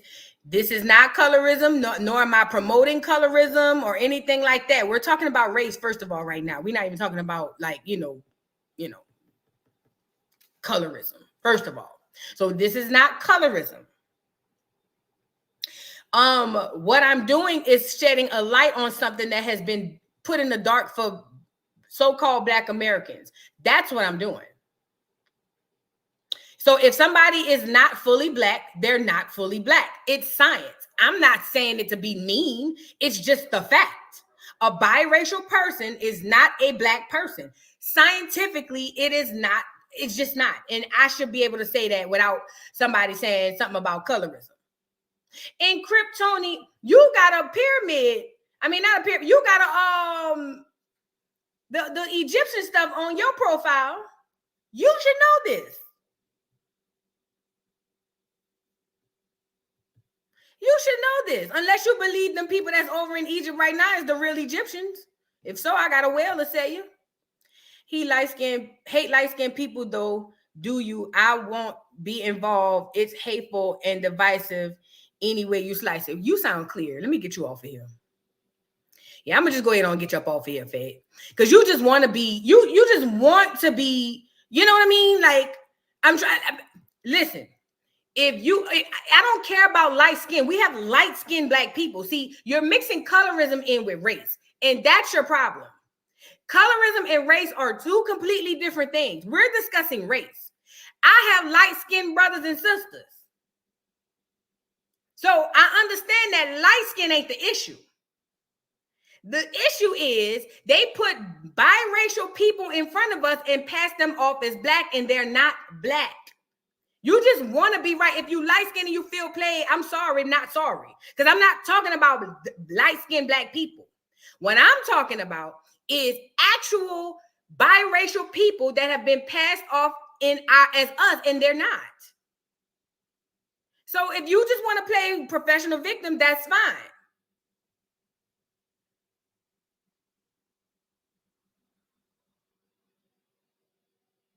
You still missing it, Fat. Not clear, mixed. There you go. There you go. Now it makes sense. Boom. There you go. There you go. There you go. Now we know. There you go. There you go. I ain't even read the rest. Not clear, mixed. Boom. You're biracial, sir. You're biracial, sir, and that's okay. And that's okay. And I wrote some of your favorite songs for some of your clear artists like Chris Brown. Chris Brown is not a clear artist, baby. You mixing it up again. You mixing it up again. Chris Brown is a Negro. He just light-skinned. As you should love your Black daddy and your white mama. You supposed to. Nobody's saying you're not supposed to. Nobody's saying you're not supposed to. But if you understand the definition of clear, clear is a whole 100% white person, or a person that is white phenotypically. Chris Brown, even if he's biracial, wouldn't come off. He's not clear. Now, Kryptonian, the people say they're ready to get back to the education. So this is what we gonna do. Can one of no, I'll do it. I'm gonna time you out for a little bit. Just a little while. I was gonna bang you off of here, but I ain't gonna do that. I'm gonna time you out because you kind of interrupting. You know what I'm saying? So I went on and timed you out, and then you can come back. You know what I mean? On another day, or maybe later on in the stream. Okay. But it makes sense because I'm like, why he getting so offended? Light skin. He makes sense. And listen, this again, let me put the disclaimer up. By no means am I creating a situation or promoting for people to not like people that are biracial or clear. That's not what I'm doing. What I'm doing is drawing a distinction that has never been drawn to us. I'm waking my people up as to who we are. And in order to know who we are, we have to know who they are. That's what this is all about. This is not for no hate. I got a biracial niece. This is not for no hate for no biracial people. This is not to promote nothing negative about biracial people. It just so happened the people in the past who did the negative shit were biracial. Hell, we drag niggas on here too. Did you not see my Martin Luther King series? And he full nigga. I just dragged Martin Luther King and he full nigga. So it ain't about that. In order to understand who we are, we have to understand who they are as well. Okay. Now, Frederick Douglass is going to talk about, because it's kind of moving away from the W.E.B. Du Bois situation. And I don't know if I should play this or if I should go skim back to the W.E.B. Du Bois. But let me let Frederick Douglass live, because we're talking about biracials anyway. He's going to talk about his story and how he was emancipated. Girl, I'm going to call cap on a whole bunch of this because it just don't make sense. But let's get back into it. Was able to keep in almost constant employment a large sloop and carrying them to market at Baltimore. This sloop was named Sally Lloyd in honor of one of the colonel's daughters. My master's son-in-law, Captain Auld, was master of the vessel. She was otherwise manned by the colonel's own slaves. Their names were Peter, Isaac, Rich, and Jake. These were esteemed very highly by the other slaves and looked upon as the privileged ones of the plantation, for it was no small affair in the eyes of the slaves to be allowed to see Baltimore. Colonel Lloyd kept from 300 to 400 slaves on his home plantation and owned a large number more on the neighboring farms belonging to him. The names of the farms nearest to the home plantation were Y-Town and New Design. Y-Town was under the overseership of a man named Noah Willis. New Design was under the overseership of a Mr. Townsend. The overseers of these and all the rest of the farms, numbering over 20, received advice and direction from the managers of the home plantation. This was a great business place. It was the seat of the government for the whole 20 farms. All disputes among overseers were settled here. If a slave was convicted of any high misdemeanor, became unmanageable, or evinced a determination to run away, he was brought immediately here, severely whipped, put on board the sloop, and carried to Baltimore and sold to Austin Woolfolk. Mind you, Frederick Douglass was treated differently from the rest of the slaves. Does that make sense? Like, he got special treatment to where the places that he's going, the people that he's close to as a child, as a little boy. So he was treated differently than the average field nigga. Kind of. It was giving house nigga tea. But that's gonna be short-lived. Or some other slave trader as a warning to the slaves remaining. End quote. It was during this time at the plantation run by Colonel Edward Lloyd, who was also a congressman, governor, and senator in the state of Maryland. Fred witnessed firsthand the murderous atrocities of plantation reality, something he had yet to be exposed to during the time with his grandmother. Perhaps Fred's greatest unseen advantage was mere location. Although Maryland was a slave state, its proximity to north of the Mason-Dixon line was a clear head start when compared to any journey starting south of Virginia. Pause. It's UBTV. That's the channel it's coming from, UBTV. Let me pause y'all right here. Frederick Douglass didn't see his first real encounter with the slave owners unaliving and really beating on slaves until he was later on in his life. When he was with the grandmother, allegedly, he had never seen such a thing. Does that not give you privilege? See, the story we were told about Frederick Douglass is that he was just this lowly slave who bought his way back into freedom, and he took that freedom and he was able to pick himself up by the bootstraps and be successful and da da da da da. That he's been privileged his whole life. His entire life. You know what tease is giving me? Barack Obama. It's giving Barack Obama tease.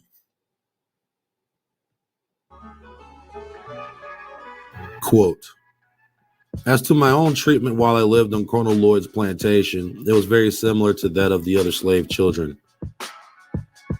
I was not old enough to work in the field, and there being little else than field work to do, I had a great deal of leisure time.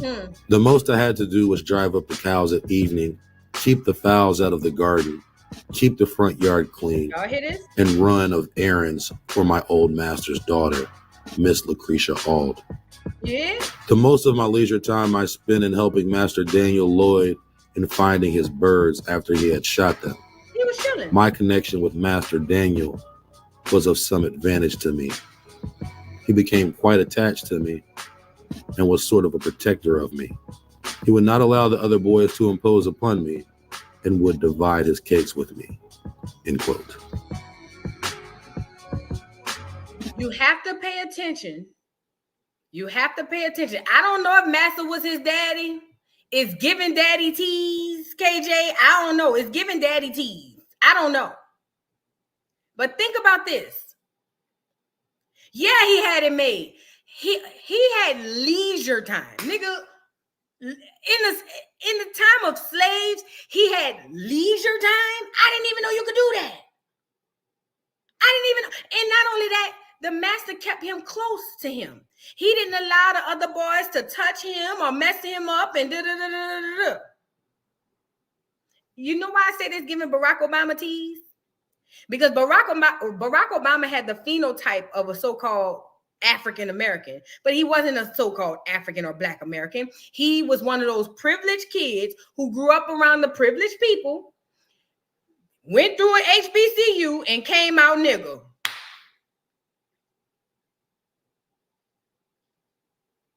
It's giving that too. Yeah, it's giving that's my child abundance. You're right. So remember, that's not what they taught us in school. In school, they told us that he was a lowly slave, and all he did was work and slaved all day long. He was a slave. And then he found his way to escape, and he picked himself up by the bootstraps, and then he bought his freedom. And when he bought his freedom, he got educated and he worked hard. Yes, he did. He worked hard.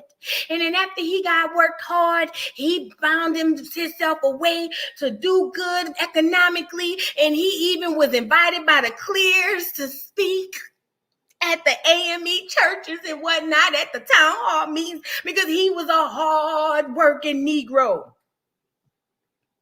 That's how they told it to me. This is why we over here, we unlearn the learned.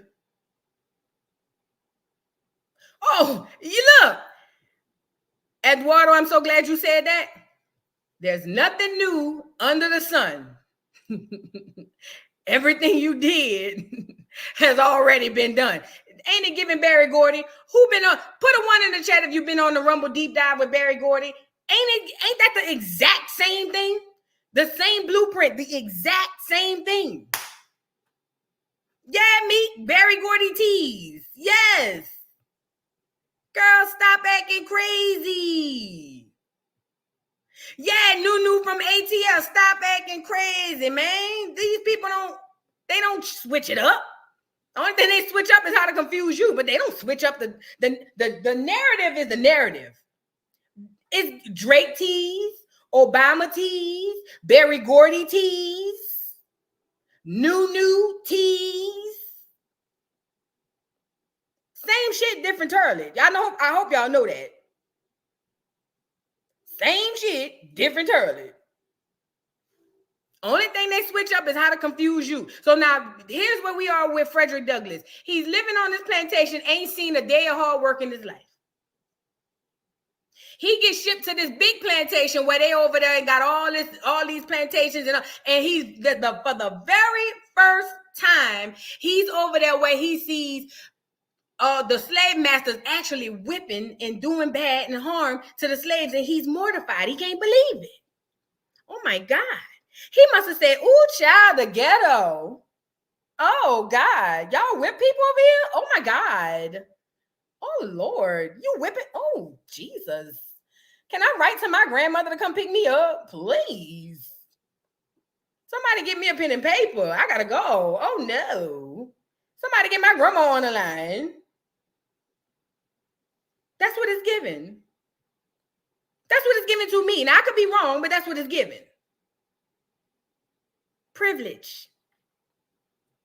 But again, what they do is put these people in front of you because they got you thinking everybody the same, all skin folk, and they tell you the bullshit story, and then you eat it up, and you think that, yeah, that's because I was one of them too.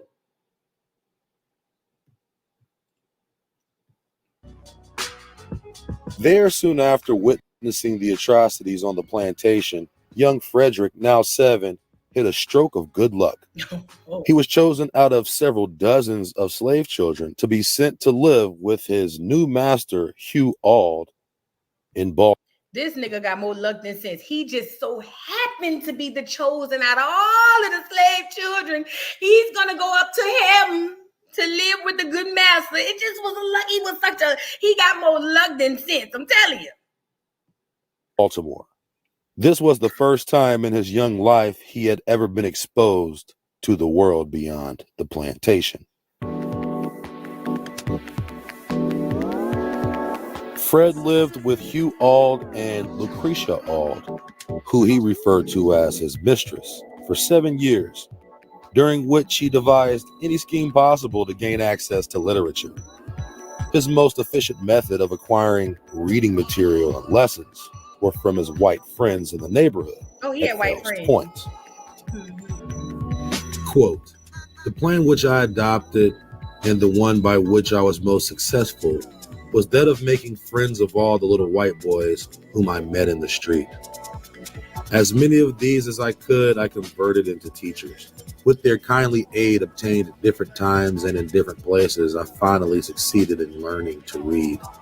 When I was sent of errands, I always took my book with me, and by going one part of my errand quickly, I found time to get a lesson before my return. Yeah. I used to also carry bread with me, enough of which was always in the house, and to which I was always welcome. For I was much better off in this regard than many of the poor white children in our neighborhood. This bread I used to bestow upon the hungry little urchins, who, in return, would give me that more valuable bread of knowledge. Cap, kibbity, cap. I believe, this is what I believe, I wasn't there. Yes, he had white friends. Oh, yes. He was connected. Okay. What I believe happened is he was educated like the rest of the kids. He had white friends. Nigga, we outside playing together. What you mean? He had white friends. When no nigga had white friends, he had them. But they gotta give you the struggle story so that you can get on board. So that's why, and remember, these are his words. That's why, that's a good point. That is a great point, actually. I thought they got whipped for even holding a book. He was just walking around free with books in his hand. Yup. Now, with that information, is one or two things is true. Either they lying about being educated and being hit with books, or they lying about him walking around with books because he just had to sneak and give bread to lowly merchant clear boys so that they could teach him how to read and write. Girl, go lay down. See why we unlearn the learned? We're going to use our logic and our common sense in 2024. We're not just going to listen and say, okay, yeah. We're not doing that.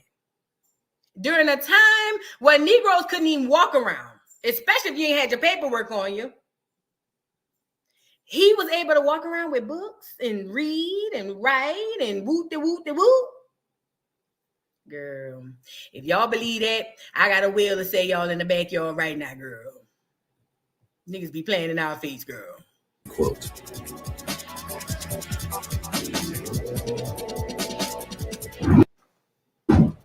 A common theme throughout the early life of Frederick was displacement and death. Such as it was, the young man was property. And whenever the divisional patriarch died, the slaves would be divided in the inheritance and realigned onto other plantations. Quote, in a very short time after I went to live in Baltimore, my old master's youngest son, Richard, died. And in about 3 years and 6 months after his death, my old master, Captain Anthony, died, leaving only his son, Andrew, and daughter, Lucretia, to share his estate. He died while on a visit to see his daughter at Hillsborough. Cut off thus unexpectedly, he left no will as to the disposal of his property.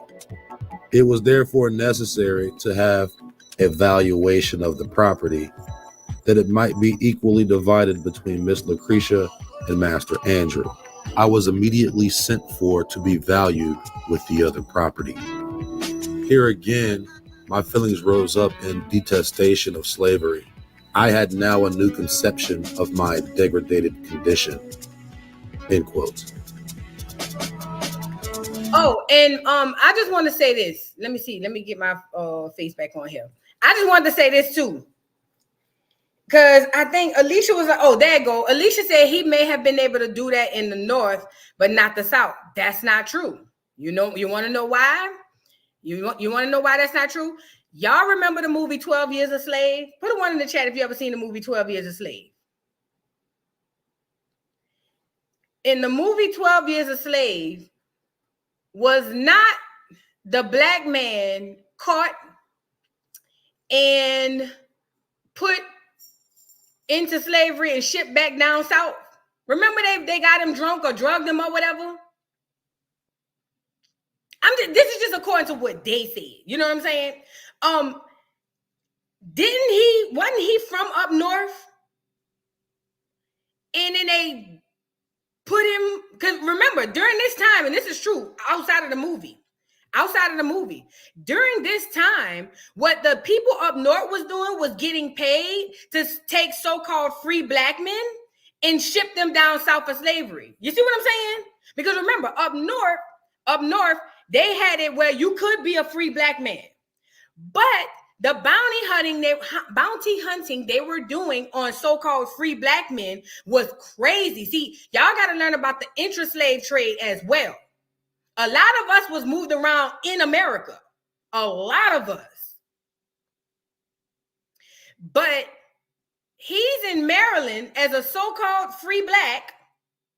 He's in America as a so-called free black, walking around willy-nilly. Like, that's one thing. But with books, my nigga, not the way they said it happened. It's impossible. Impossible. Not the way they told us. Either they was lying about that or they lying about this. But somewhere, somehow, somebody lying. Let me say that part again. Either they was lying about the conditions or he lying. But somebody lying. And this is words from his book, his story. Somebody lying though. It's not giving what we were taught. But again, what we were taught was wrong. And what we're listening to, what he's saying, that's wrong too. So with that being said, that's why we're here to unlearn the learned. But just to, throw that out there. Boy, but that 12 Years a Slave movie, boy, when I tell you, oh my God. If you ain't never seen it, don't go watch it. It's going to trigger the hell out you. You know what I'm saying? I'm just telling you now. Because it made me mad. Because this was a free black educated man who played in a doggone band. The nigga was talented beyond years and light years behind. And they captured that man. The clear people who he thought was his friends captured his ass, drugged him. No, they drugged him, knocked him out, and he woke up a slave in the South. Frederick gonna have something like this too. Let's get back into it. For 12 years, mind you.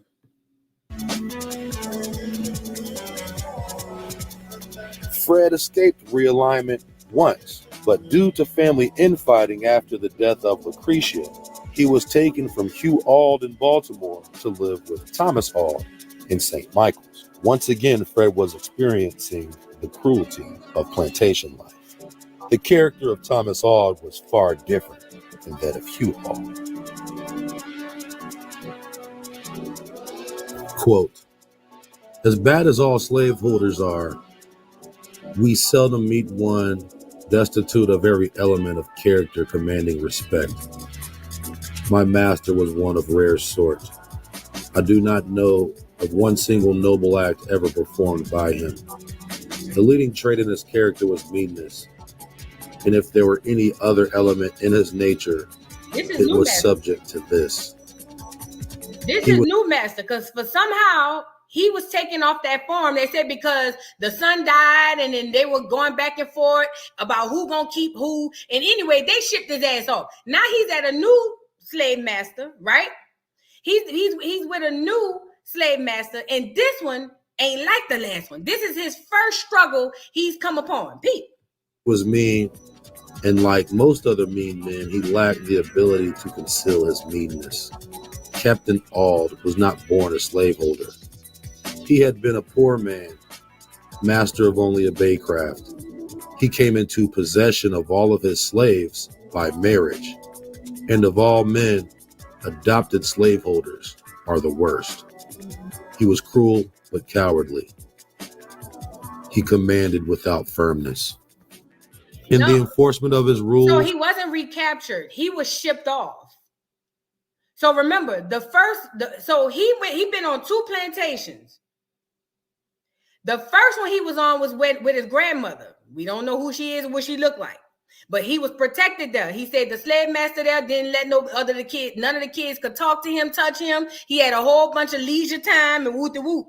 The second slave plantation he went on was the people that owned all of the different, not owned, but they kind of ran the plantations around them, where he was privileged there as well. Remember I said when he first pulled up, he saw the slave owner unalive a black man or beat the black man, and he was like, oh my God. Bring me back to my grandmother. Like, this is hood. Ew, this is the ghetto. You know what I mean? Well, now that man has died, and the children are fighting about who gonna keep what. Remember, the people were so-called property. Long story short, he got shipped up out of there. Now he in the hood. How Lil' Kim said, you're in the hood now, baby. Now he's in the hood. This is his first struggle. He's a young man at this point. Pete. He was at times rigid and at times lax. At times he spoke to his slaves with the firmness of Napoleon and the fury of a demon, and at other times he might well be mistaken for an inquirer who had lost his way. Dude looked like he got black face. He did nothing of himself. He might have passed for a lion, but for his ears. In all things noble which he attempted, his own meanness shone most conspicuous. His heirs' words and actions were the heirs' words and actions of born slaveholders, and being assumed were awkward enough. He was not even a good imitator.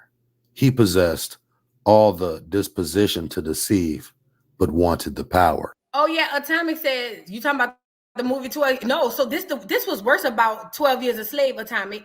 The man was never a slave. In the movie, and I'm sorry to get off this subject. In the movie, that man was never a slave, not one time in his life. He was a free man from a little boy. He played in a clear symphony.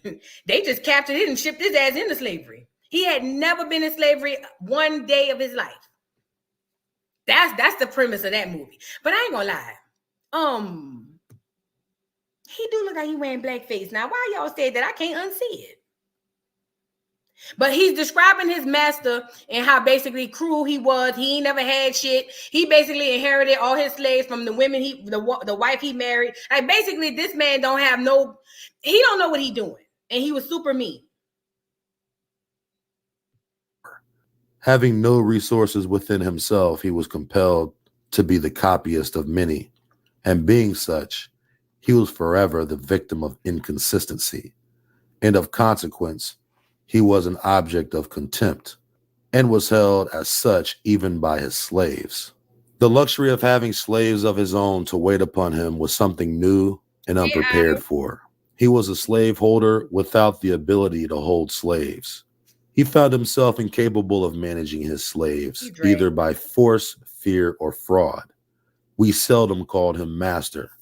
We generally called him Captain Auld. End quote. It was also during this time that he was introduced to the hypocrisy of so-called religious men. Quote, I have said my master found religious sanction for his cruelty. As an example, I will state one of many facts going to prove the charge. I have seen him tie up a lame young woman and whip her with a heavy cowskin under her naked shoulders, causing the warm red blood to drip. And in justification of the bloody deed, he would quote this passage of scripture, he that knoweth his master's will and doeth it not shall be beaten with many stripes. Master would keep this lacerated young woman tied up in this horrid situation 4 or 5 hours at a time.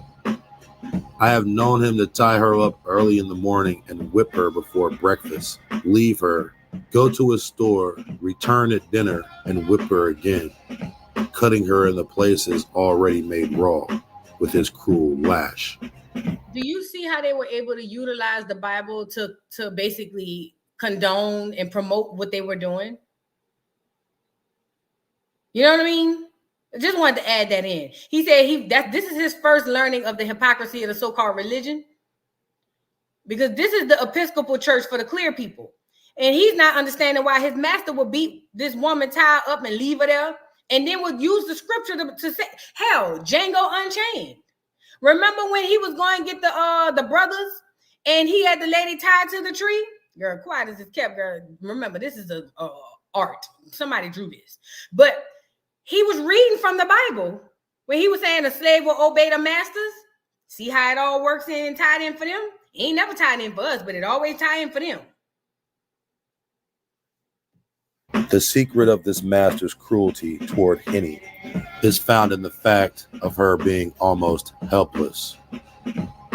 When quite a child, she fell into a fire and burned herself horribly.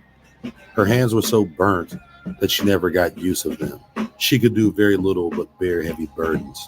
She was to master a bill of expense, and he was a mean man, and she was a constant offense to him. He seemed desirous of getting the poor girl out of existence. He gave her away once to his sister, but being a poor gift, she was not disposed to keep her.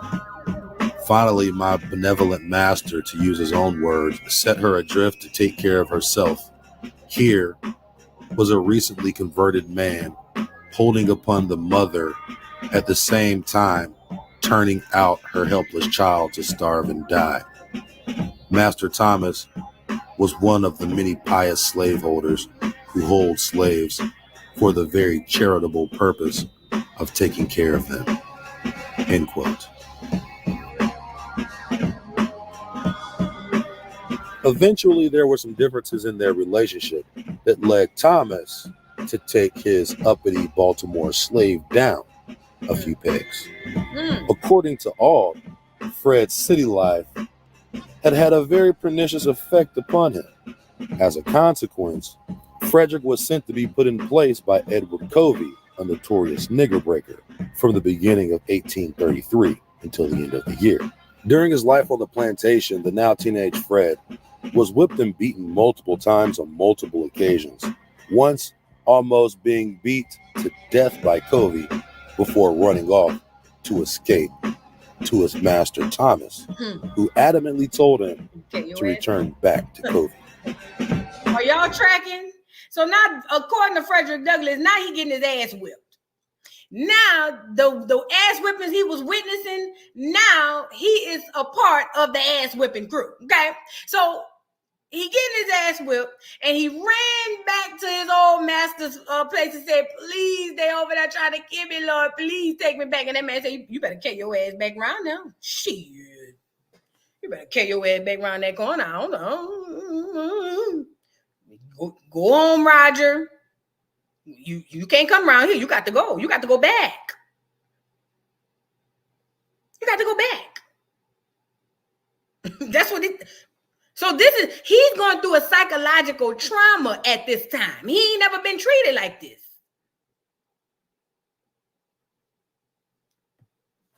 When he returned, Covey at first seemed cool, as his mood may have been lightened upon seeing his return, but he was also on his way to church. So the young Fred thought he may have dodged a bullet, possibly due to a good luck route taken from the woods at the advice of an elderly slave man. But the next day, Covey cornered Fred in a stable and tried to instill a harsh punishment. But the young Freddie was having no more. A fight ensued with the teenager breaking the so-called breaker. Quote, he asked me if I meant to persist in my resistance. I told him I did, come what might, that he had used me like a brute for 6 months and that I was determined to be used no longer. With that, he strove to drag me to a stick that was lying just out of the stable door.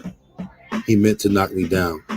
But just as he was leaning over to get the stick, I seized him with both hands by his collar and brought him by a sudden snatch to the ground. By this time, Bill came. Take a hold of him, take a hold of him. Bill said his master hired him out to work, not to help him whip me. So he left Covey and myself to fight our own battle out. We were at it for nearly 2 hours.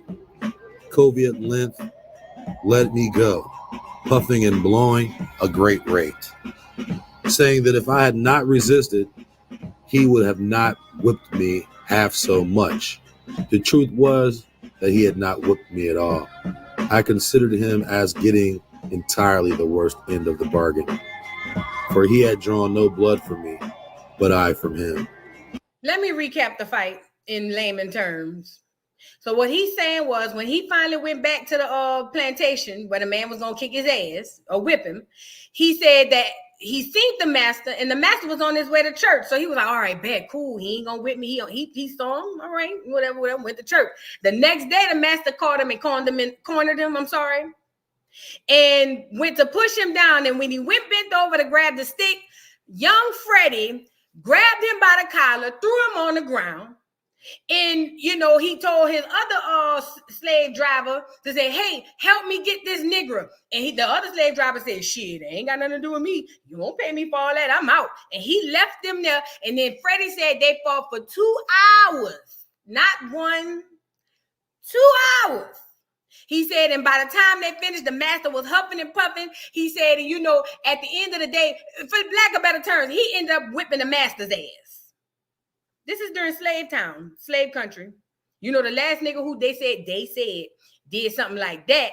What his name was, the nigga who had the revolt. What's the nigga name who had the revolt? Y'all know what I'm talking about. Y'all know I'm bad with names off the cuff.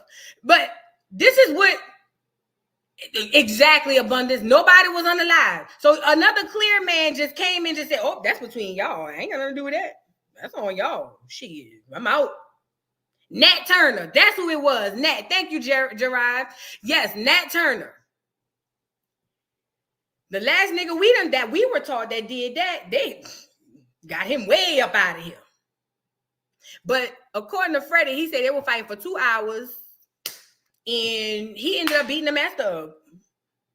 No, they ain't jump him. They ain't jump him. He said the other clear man said, I ain't got nothing to do with that. That's between y'all.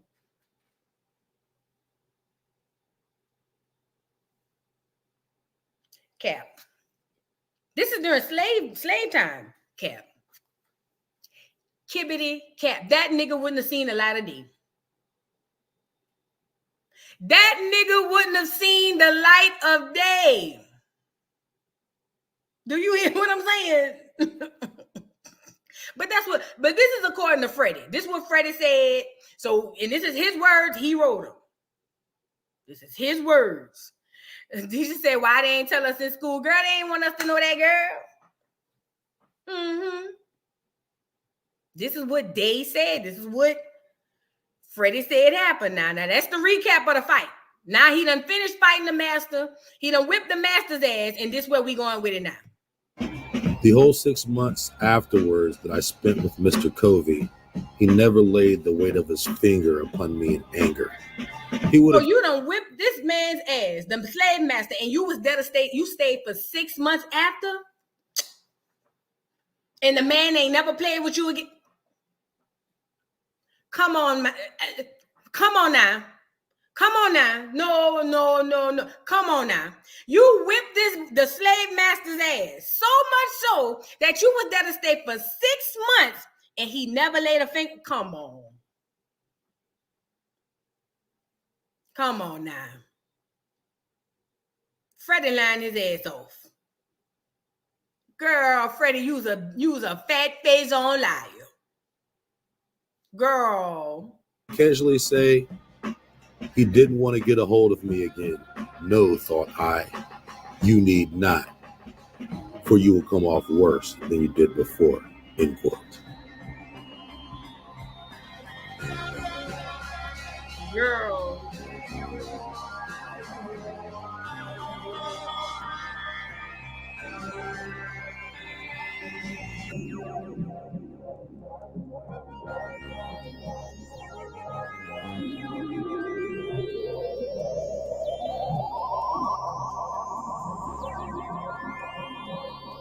Girl, Frederick lying his ass off, girl. I don't care what nobody.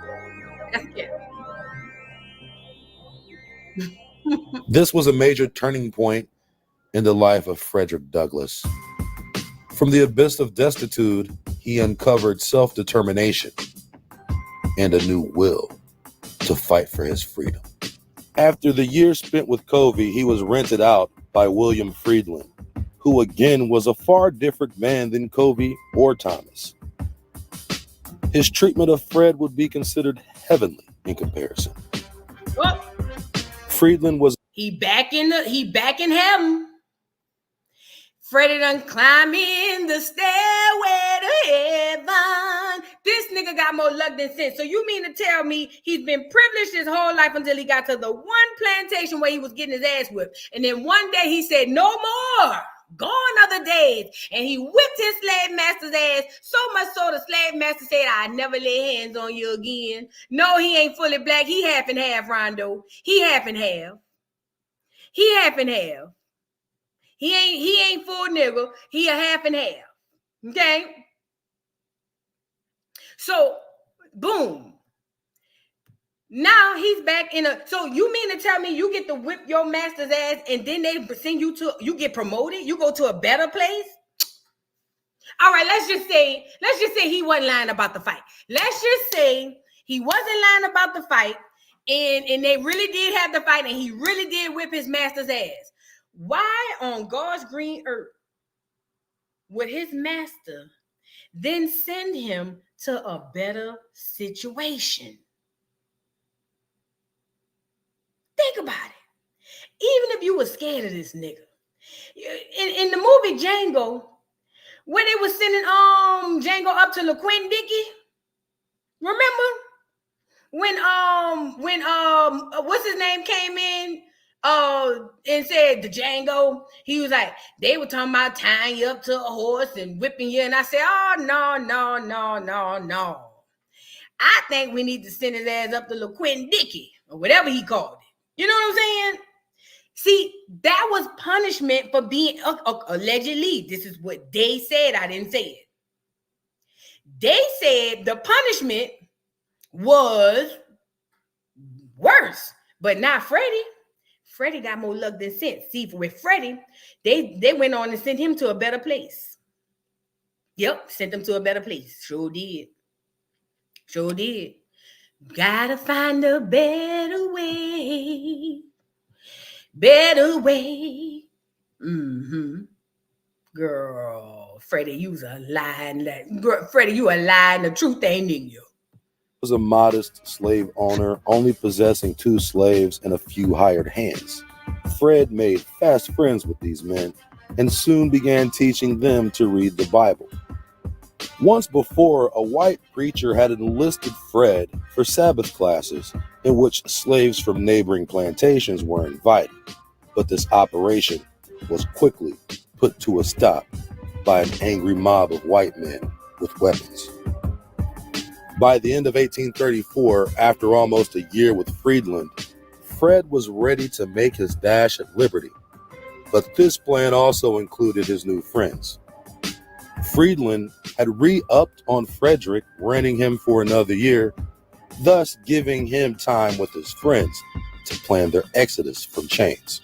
With Friedland being significantly more liberal in his scheduling, the men plotted in their free evening hours. On the big day, it came to light that someone had snitched on the whole operation, and the group was thrown in jail. Ultimately, Fred was determined to be the guilty party. Friedland's mother said to him, It was you, you yellow devil. It was you who put it to the heads of Henry and John to run away. But for you, you long-legged mulatto devil, Henry and John wouldn't have thought of such a thing. normally when caught in a situation like this, escaped captives are taken by slave traders deep into the South. Mm-hmm. But Dickie. for some odd reason, Mm-hmm. Fred wasn't sent to Alabama Mm-hmm. to die a slave. Right. He was sent back to Baltimore to live with Hugh Auld and learn a trade at a shipyard. An unforeseen and quite unexpected change of fortune. So not only did this nigga whip the slave master's ass, then he was shipped off to a better place. In that better place, the man rented him for 1 year, then re-upped the rent for the next year. And during this time, he planted an escape with some other niggas, and they ended up snitching. And he was ultimately found guilty. This is what Freddie said. I didn't say it.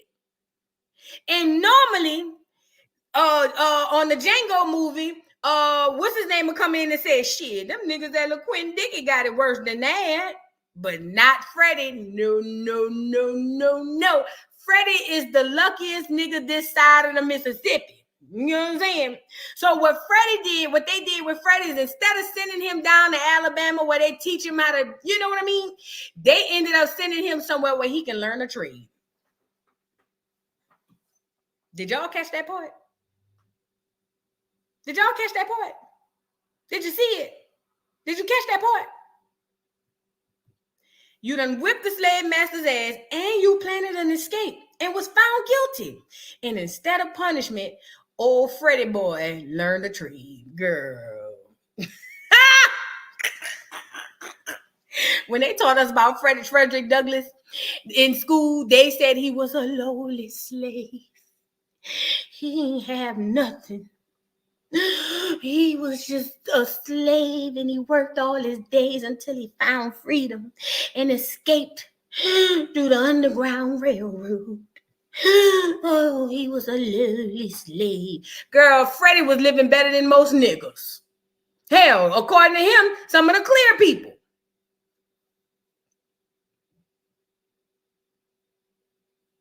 Girl. But anyway, he's going to learn a trade so that he can further take care of himself and build generational wealth. That's his punishment for running away and whipping the slave master's ass. Girl. At the shipyard, Fred witnessed firsthand the labor and class disputes between white workers and black freedmen laborers. Quote, things seemed to be going very well. All at once, the white carpenters knocked off and said they would not work with free colored workmen. Their reason for this, as alleged, was that if free colored carpenters were encouraged, they would soon take the trade into their own hands, and poor white men would be thrown out of employment. They therefore called upon at once to put a stop to it, and taking advantage of Mr. Gardner's necessities, they broke off, swearing they would work no longer unless he would discharge his black carpenters. Now, though this did not extend to me in form, it did reach me in fact. My fellow apprentices very soon began to feel it degrading to them to work with me. They began to put on airs and talk about the niggers taking the country, saying we all ought to be killed. And being encouraged by the journeymen, they commented making my condition as hard as they could by hectoring me around and sometimes striking me. I, of course, kept the vow I made after the fight with Mr. Covey and struck back, regardless of the consequences. And while I kept them from combining, I succeeded very well, for I could whip the whole of them, taking them separately. They, however, at length came combined and came upon me armed with sticks, stones, and heavy handspikes. One came in front with a half brick. There was one at each side of me and one behind me. And while I was attending to those in front and on either side, the one behind ran up with the handspike and struck me a heavy blow upon the head. It stunned me. I fell, and with this they ran upon me and fell to beating me with their fists. I let them lay on me for a while, gathering strength. In an instant, I gave a sudden urge and rose to my hands and knees. Just as I did that, one of their number gave me, with his heavy boot, a powerful kick in the left eye. My eyeball seemed to have burst. End quote. Wait, before we move on, y'all, wait, because Freddie was a powerful nigga. You feel what I'm saying? Freddie had to be Mike Tyson back then. You know what I'm saying? So now, just to recap. So Freddie whipped his slave master's ass, and then they sent him to a better place. And then in that better place, he plotted to run away, and he got caught. The lady called him a mulatto and a high yellow nigger. And then instead of him being punished after found guilty, they sent him to a better place. Now he's out working. He done got his trade. He done picked up a trade. And the clear people was over there saying, I don't like that these Negroes is over here taking our jobs and they doing good. We can't stand them. So with that being said, we're going to go and boycott. We're going to form a union, go to the boss man and say, hey, you either fire them or we quit. Right? But mind you, according to Freddie said that didn't apply to him. See, when they were talking about the Negroes, he not him, the other niggas, not me. Which nigga who? Them niggas there, not me. See, Freddie said when they were talking about, oh, you either fire all the Negroes, he wasn't part of that, right? So now Freddie goes and kick up some more shit. Freddie goes, the Negroes don't like him, the clears don't like him, and he said he could beat him up one-on-one, but at some point, they all band together and jumped his ass. Mm-hmm. And then after he got jumped, you know what I'm saying? That he said his eyeball, he felt like it burst. They done hit him in the back of the head with a brick. They said he had sticks and stones that break bones, but not his. I'm just giving y'all what he's saying. And yeah, so after he done been hit in the back of the head with sticks and stones and bricks and whatnot, somehow he came up and he stood up like Hercules or like the Incredible Hulk, and he stood up, chin up to the sky. And he said, not today, Satan, not today. Touch not my anointed, is what Freddie said. And then Freddie ended up whipping everybody's ass again, girl. Freddie is fighting and arguing with people, getting into shit everywhere he go. And somehow, as this is going on, Freddie keep getting promoted. I'm confused. That ain't what they told us was going on back then. This the 1800s. The late 1800s, girl. What is going on?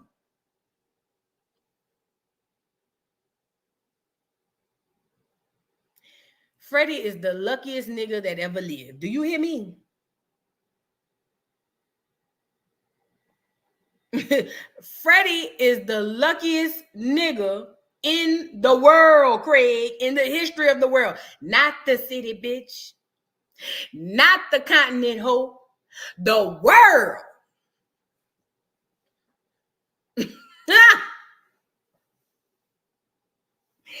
Freddie, not listen. And the guy who's reading this, he's reading it from Fred's book. So this ain't what he said. This is what Freddie said. So y'all can't get mad at the dude reading it. The dude reading it from Frederick Douglass's biography. This is what Freddie said happened. Okay? They wasn't in our textbooks. They didn't put that part in our books. Rondo said, what part of the textbooks this was in? Oh, no. They wasn't in them. Oh, no. They wasn't in them. No, indeed.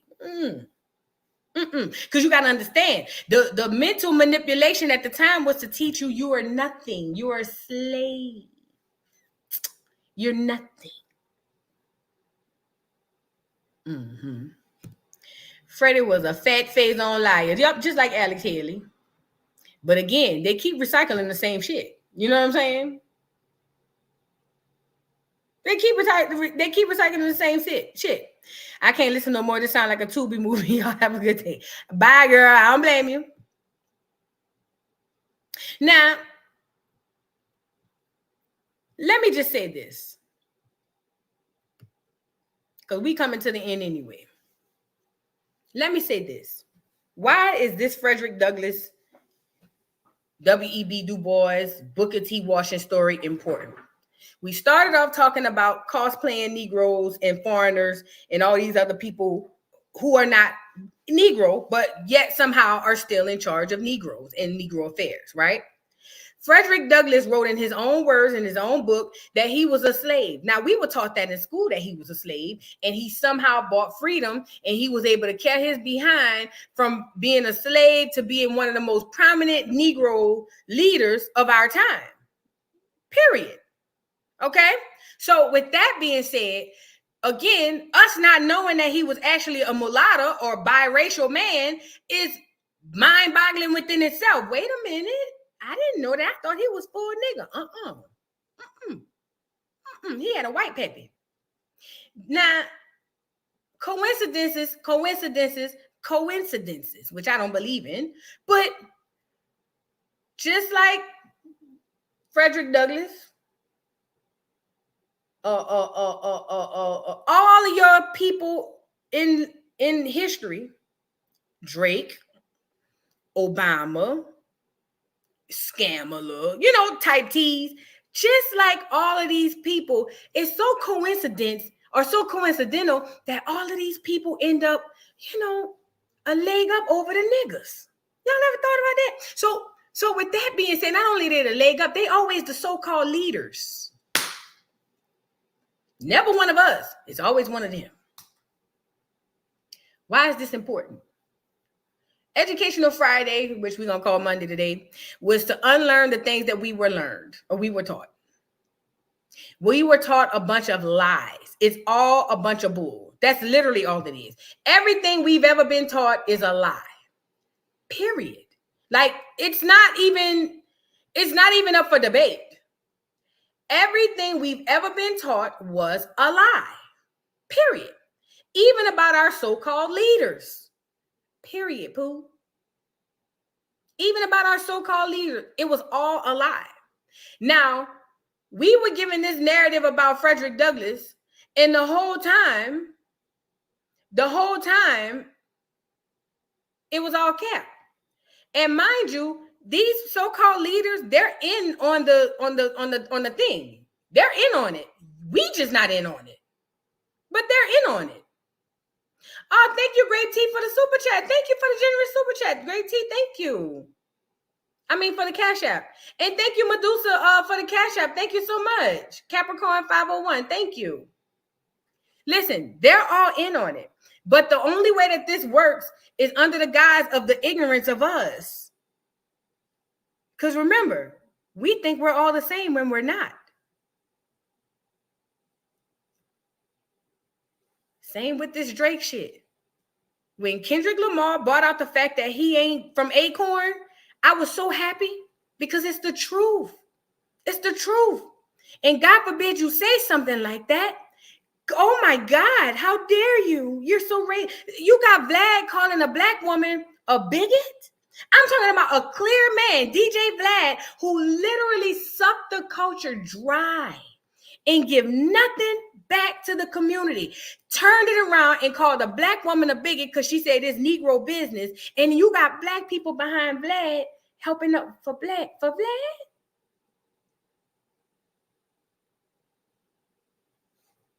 This is a good one too. Thank you, Tisha Rue. Give credence to the theory of how we were able to have whole communities, just didn't expect us to do so well. Listen to what I'm saying.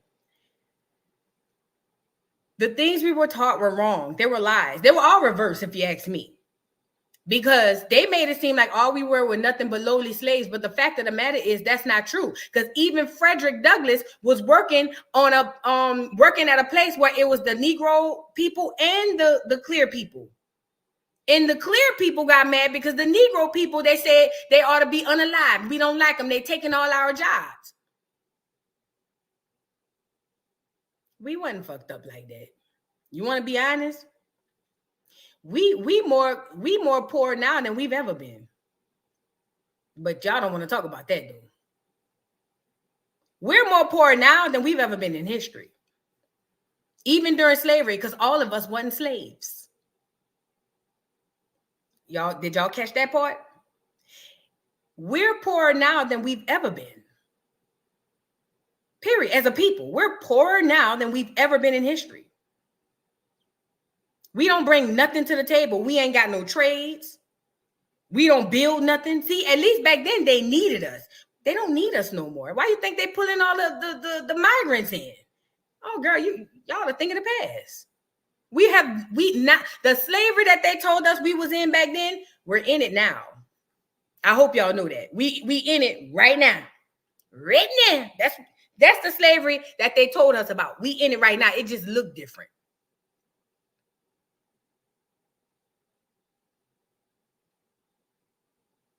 And as long as we continue to allow foreigners into our space and we prop them up and we revere them and and these foreigners don't give nothing back to the culture, we're going to continue in the same boat. Same thing. The circle repeats itself. They say insanity is doing the same thing and expecting different results or something like that. That's what we're doing. So if you start to pay attention and you start looking at all your leaders, if you start paying attention and looking at all your leaders and actually figuring out who these people were, there's a connection. It's like the industry. You don't just get in. You got to be You got to be a kin or invited in. You don't just say I'm talented, let me in. That don't go like that. That don't go like that. Every single one of our leaders, even the Negro ones, have a way in through Freemasonry, through all of them. I hope you get what I'm saying. Okay? With that being said, I'm going to get off of here because I'm coming back on at 5, and we're going to discuss the DJ Vlad thing and how he tried to, shout out to Kendrick Lamar. Like Drake, he said he ain't a colleague, he's a colonizer. We're going to talk about the biggest slave master in the past 5 years, DJ Vlad. Okay? All right. You guys, I appreciate y'all. Thank y'all, everybody, for being here. If you haven't already, please hit the like button. I love you guys so much. I'm going to Joe y'all up out of here. Your homework today is pick one Black leader, one. I don't care who it is, and find out who they are, who their parents are. You can learn a lot by you finding out who they are, where they come from. And that'll tell you every single thing you need to know. Do you hear me? Every single thing you need to know about who and what they're doing. Because they're all jacked up. Not one of them, not some of them, all of them. Thank you, Hawkman. I already did this one. I think somebody else just sent the cash out. Oh, thank you. I missed this. Hey, Nikki John, thank you. She said, good morning, Vu. He was the original Alex Haley with the stories. Oh, yeah. Freddie, hell yeah. Hell yeah. Thank you, Pretty and Well, for the super chat. Thank you for the knowledge. Thank you so much, Pretty and Well. But we're going to Joe's Glad this evening. Got to know that part. Anyways, you guys, like I said, if you haven't already liked the video, let me get y'all up out of here. I'm going to Joe y'all out of here. I'll see y'all in a few hours. Peace, y'all. Bye, y'all. Let me get off of here. Wait, let me play Mike before we get off here. Then I'm going to get y'all up out of here. Bye, y'all. I'm really tired of the manipulation. I'm tired